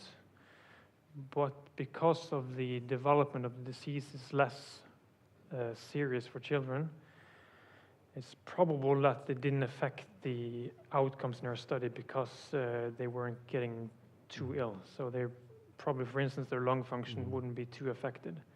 We don't know, but it's kind of based on what we know from the general population. Yeah. But there are no studies which investigated it, of course not. No, but, no. Okay, so let's go into some details. Where we just pointed out fat mass percent. I have no idea. Is this normal range, fat mass, for this age? It's also a very high standard deviation, 5.2%. If we take 2 standard deviations, we were down to 10%. Is this normal range? It's a good question, and I actually don't have a reference point for it. So I don't know if it's a normal range, but I think, like I said, these children are very physically active and kind of a good example of a physically active Norwegian group of 12-year-olds. And the standard deviation here is probably due to we have pooled both boys and girls together. Okay. So we know that the girls will increase their percentage fat mass also regardless of their activity level, and the boys will probably have a reduced fat mass, percentage of fat mass. And that's probably the reason for the high standard deviation. What I want to ask, you talked about energy deficiency this morning. Could these have been a problem in your subjects, or do you know something about that, or what do you think? What happened then? I can only speculate, and I have the suspicion that some of them, at least, did a lot of training. And looking at the energy requirements of the youth, I think many of them did more training than what they probably could eat. So they would need to eat like a male adult in order to kind of have the same energy intake as their expenditure. So definitely, it might be that some of them had low energy availability and possibly also REDS, which we know is a more common problem in Norwegian youth adolescents that participate in sports. We didn't measure it. So yes, it could definitely be a problem for some, but we don't have a number for it, no. Thank you. And what I really liked also about the training, you talked about that earlier, that you have this questionnaire, but you used also accelerometers to validate this, and that was really good. So no question here; it's just a comment. Then, then the very nice results from VO2 max, hemoglobin mass, and blood volume. I don't want to go in the details. Just to say also, I liked it and was very fascinating. And now comes the shortest and easiest question of today. Do you agree? You don't have to agree. No, if they are fascinating, yeah. Yeah, I can say yes. I think they give a very good picture of the development of these physiological aspects, and also a bit surprising, I think, for many, and maybe also for us to some extent. So I think it is, I don't know if it's surprising, but it is quite fascinating that the development between groups that had such a contrast in their training regimen can have the same development over this period of time, and for also for several physiological parameters. So yeah, I agree. Okay, you wrote that, I didn't find a picture of you, so it must be Swine. Oh, Swine, yeah. What were the biggest lessons you learned for the VO2 max testing with the 12-year-olds? You also talked about that with Alan already. Yeah, I can add to that as well. I think for testing the youth cross-country skiers, they were very adaptable. So they could actually, they knew how it felt to be exhausted, and most of them actually were able to push themselves quite hard. For the control group, there was a bigger challenge in, for some of them, they actually didn't manage to run on the treadmill. And some more managed to push themselves. So there was much larger variations in the control group than in the cross-country skiing group. So I think the biggest lesson we learned is for next project, as I said, we need a familiarization test or familiarization day in order to, at least for the control group, to be familiarized to what it is to run on treadmill, and also get a kind of an indication of what it feels like to be exhausted. Yeah. You said there comes a car and get the control group here. So the measurements were on one day for them. Yeah. And that was your part to do these tests together with others. And you have 10 different measurements, and there were a lot of people involved. Huh? Okay. So let's talk about carbon monoxide rebreathing method.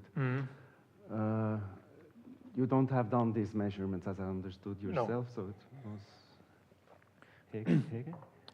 Oh. There are okay. yeah, two persons. But really, do you know, or can you explain in simple way how the measurement works? It's not necessary with the formula, but what are you doing then, short? Well, we give them a small dose of carbon monoxide, which we know has a very high affinity to bind to hemoglobin. And this is actually what they then, kind of the rebreathing method, what they breathe in for 2 minutes. And when we then measure the percentage difference between what they had before we gave the dose, and then after they had the dose, we can estimate the level of hemoglobin in the blood, the mass. Yeah. Thank you. Yeah. Okay. Then, that's some sort of details, but because they have not so much weight and you don't give them so much CO, you know how the delta between the measure, so the value before and at the end of the breathing, how high this was? Because when we measure, it's always important to have relatively high delta so that the precision is good. I don't know. They probably know. I don't have the exact number, no, but I think in our lab it's between 1 to 5%. 1? Yeah, 1 and to 5%. So difference. 1%? No, 4%. Yeah. 4 to 5. Yeah. Okay. Yeah, correct. Okay. Yeah. Yeah, that sounds good. Yeah.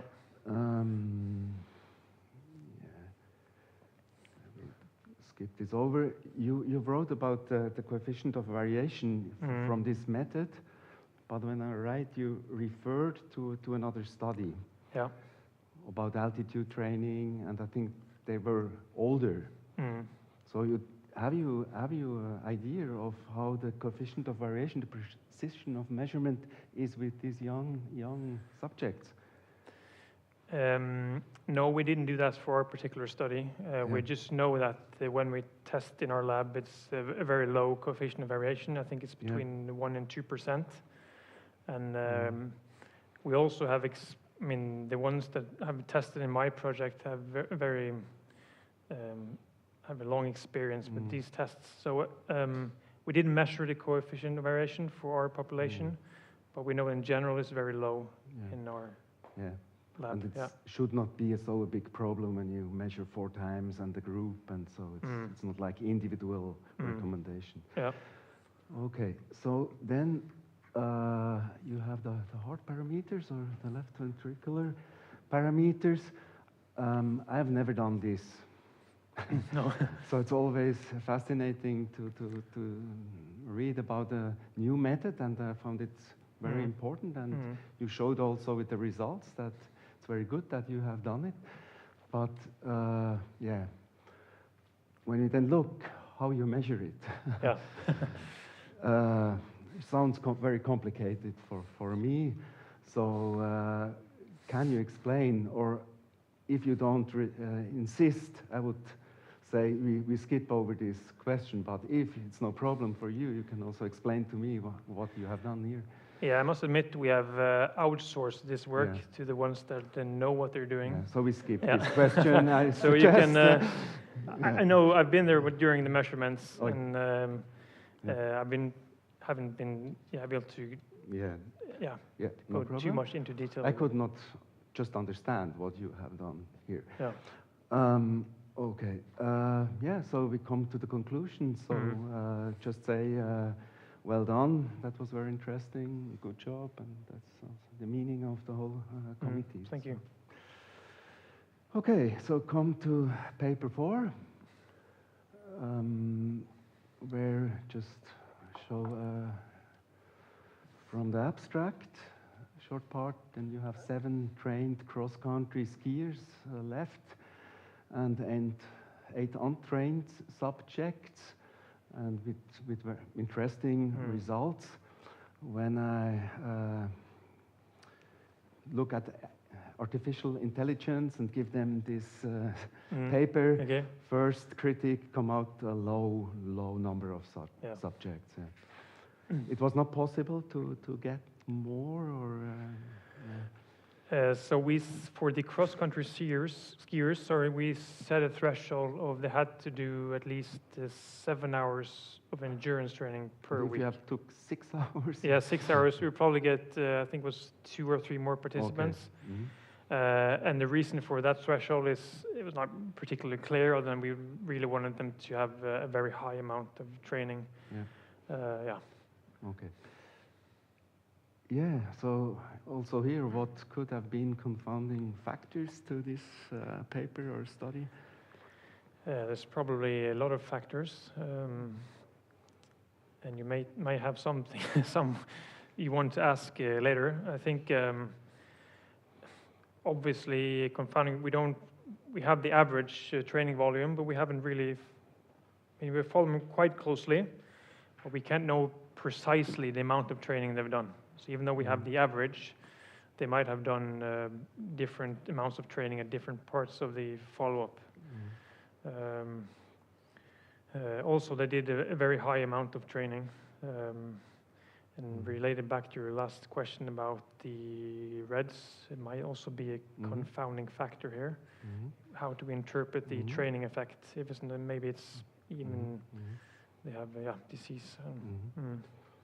Okay, so when we go back in history, we once published this study to show that, but it was boys in 16 to 20 years, same result as you, absolute identical hemoglobin mass and higher VO2 max in the trained athletes, national team athletes. And then came the study of Hege, Wilson, Landgraf, with boys and girls with hemoglobin mass. And then also here, the most interesting for me was then that this group here, the end girls, could not increase their hemoglobin mass. And then the next was in the publication that this probably could have something to do with the low ferritin levels in this group. Yeah. And then you wrote about, okay, we have a cutoff in the ferritin values. You took this reference from Switzerland, what is good, that it is about 15 to 20 microgram per liter. And then you wrote in paper 4 that 3 out of 7 end girls they have throughout the 14-month period were lower, and that this could have been affected the adaptations or in your study.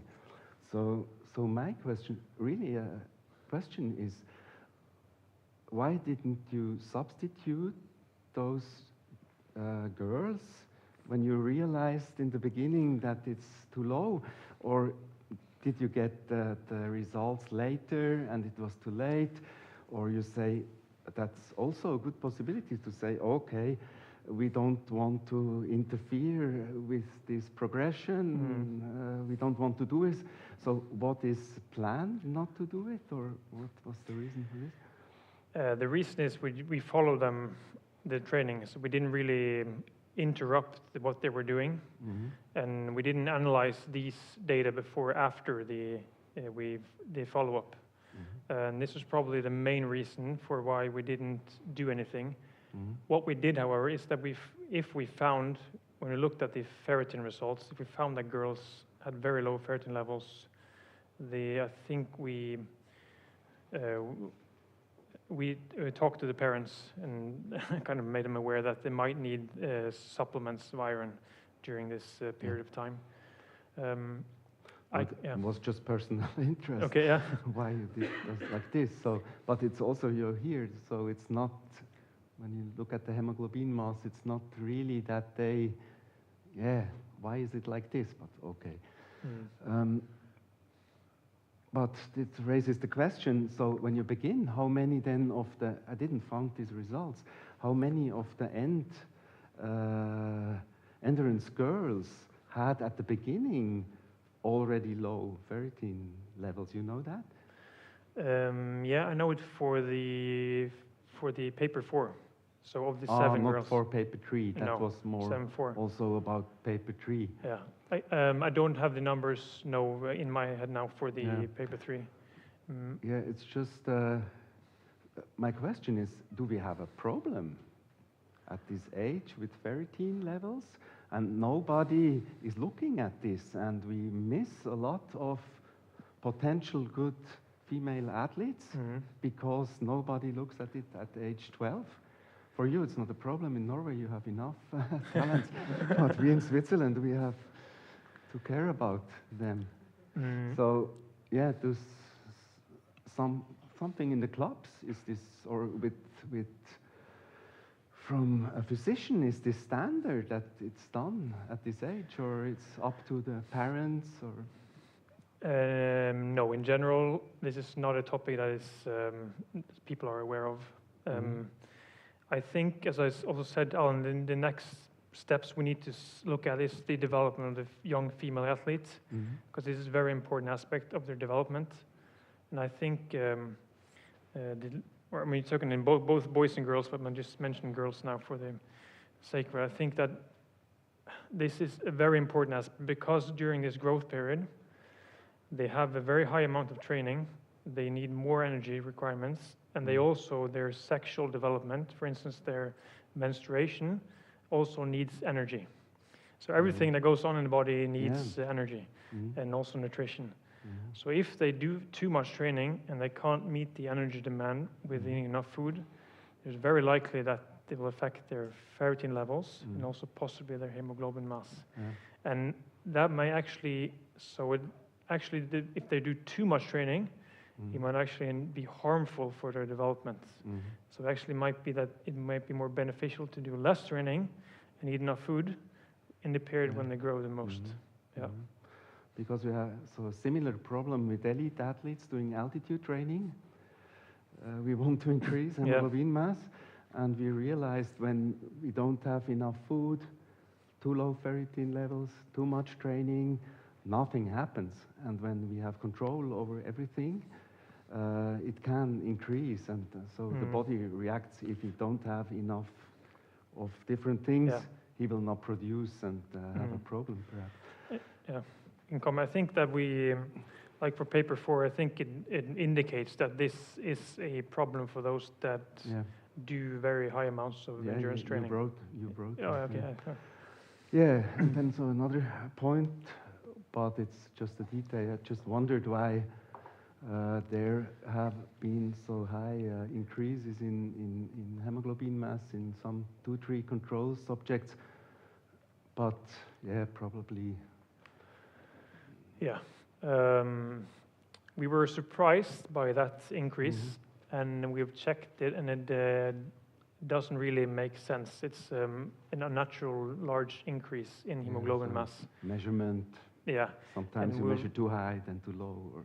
So we look back into the measurement procedures and when I tested how they've done it as well. So we actually don't have a good explanation for it. We thought about removing him from the study, but that would make probably too low number of control participants. We actually tested we removed them and did analysis once again, and it didn't affect the results. Okay. Yeah. So the main results. So it's Okay, we talked about that possible confounding factor. So insufficient nutrition uptake.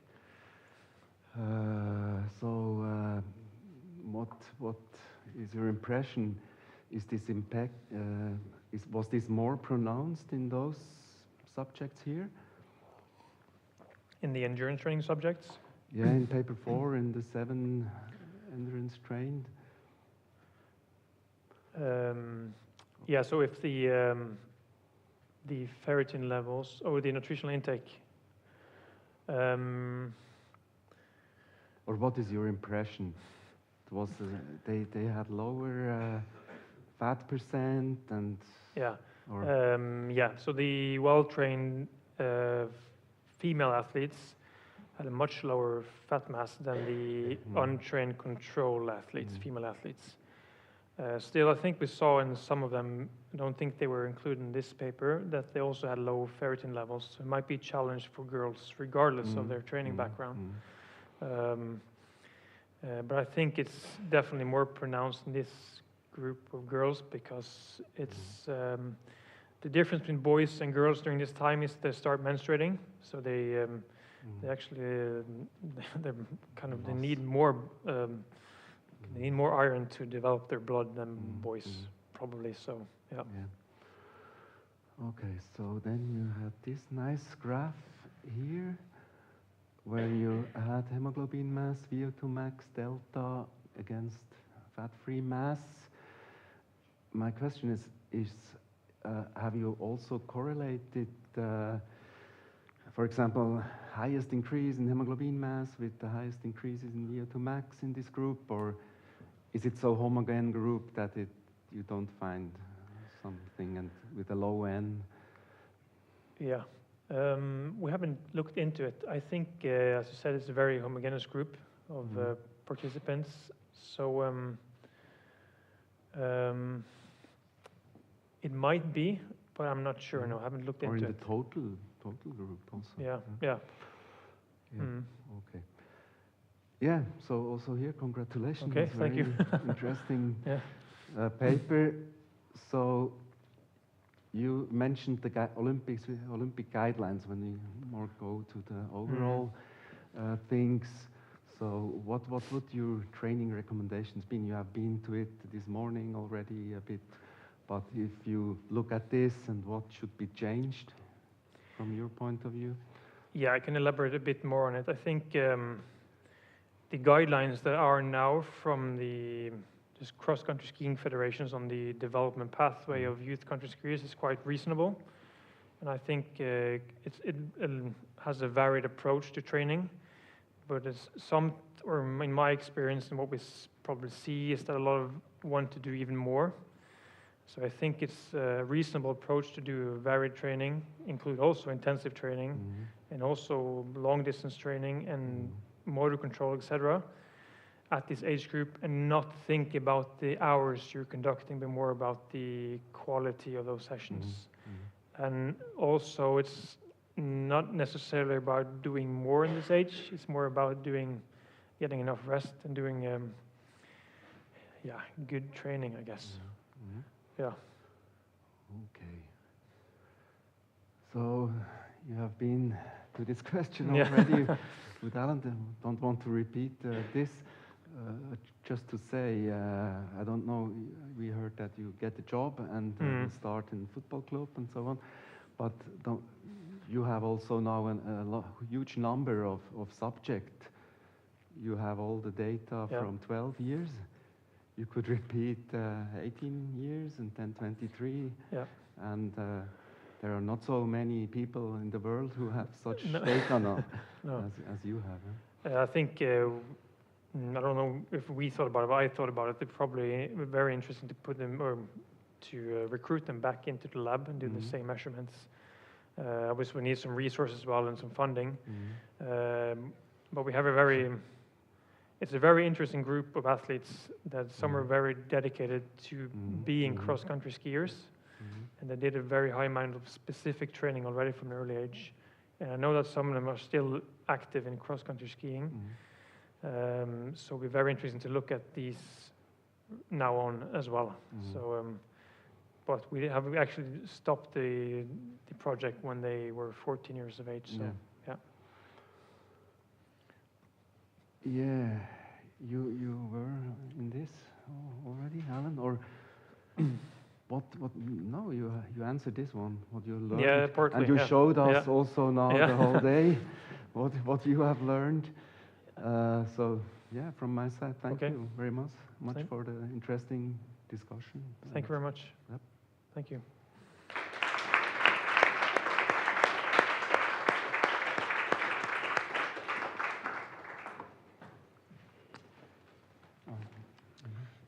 I would like to thank both the candidate and the examination committee. The examination committee will now leave the room to evaluate the dissertation and to make their final decision. I ask for the rest of you to stay in the auditorium, and I will announce the committee's decisions as soon as they're done. Is there a row?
Okay, the examination committee has found Halvard Grendstad's dissertation of February 10th satisfactory. The committee's conclusion is unanimous. So, on behalf of the rector of the Norwegian School of Sports Sciences, I hereby award Halvard Grendstad the degree of Doctor of Philosophy in Sports Science. Congratulations.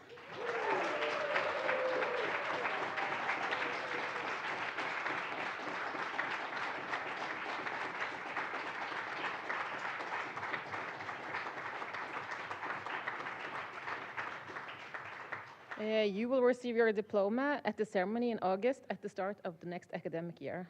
I now ask the committee, the head of the department, and the new Doctor of Philosophy to join me in a procession out of the auditorium. And I hereby declare the disputation for completed.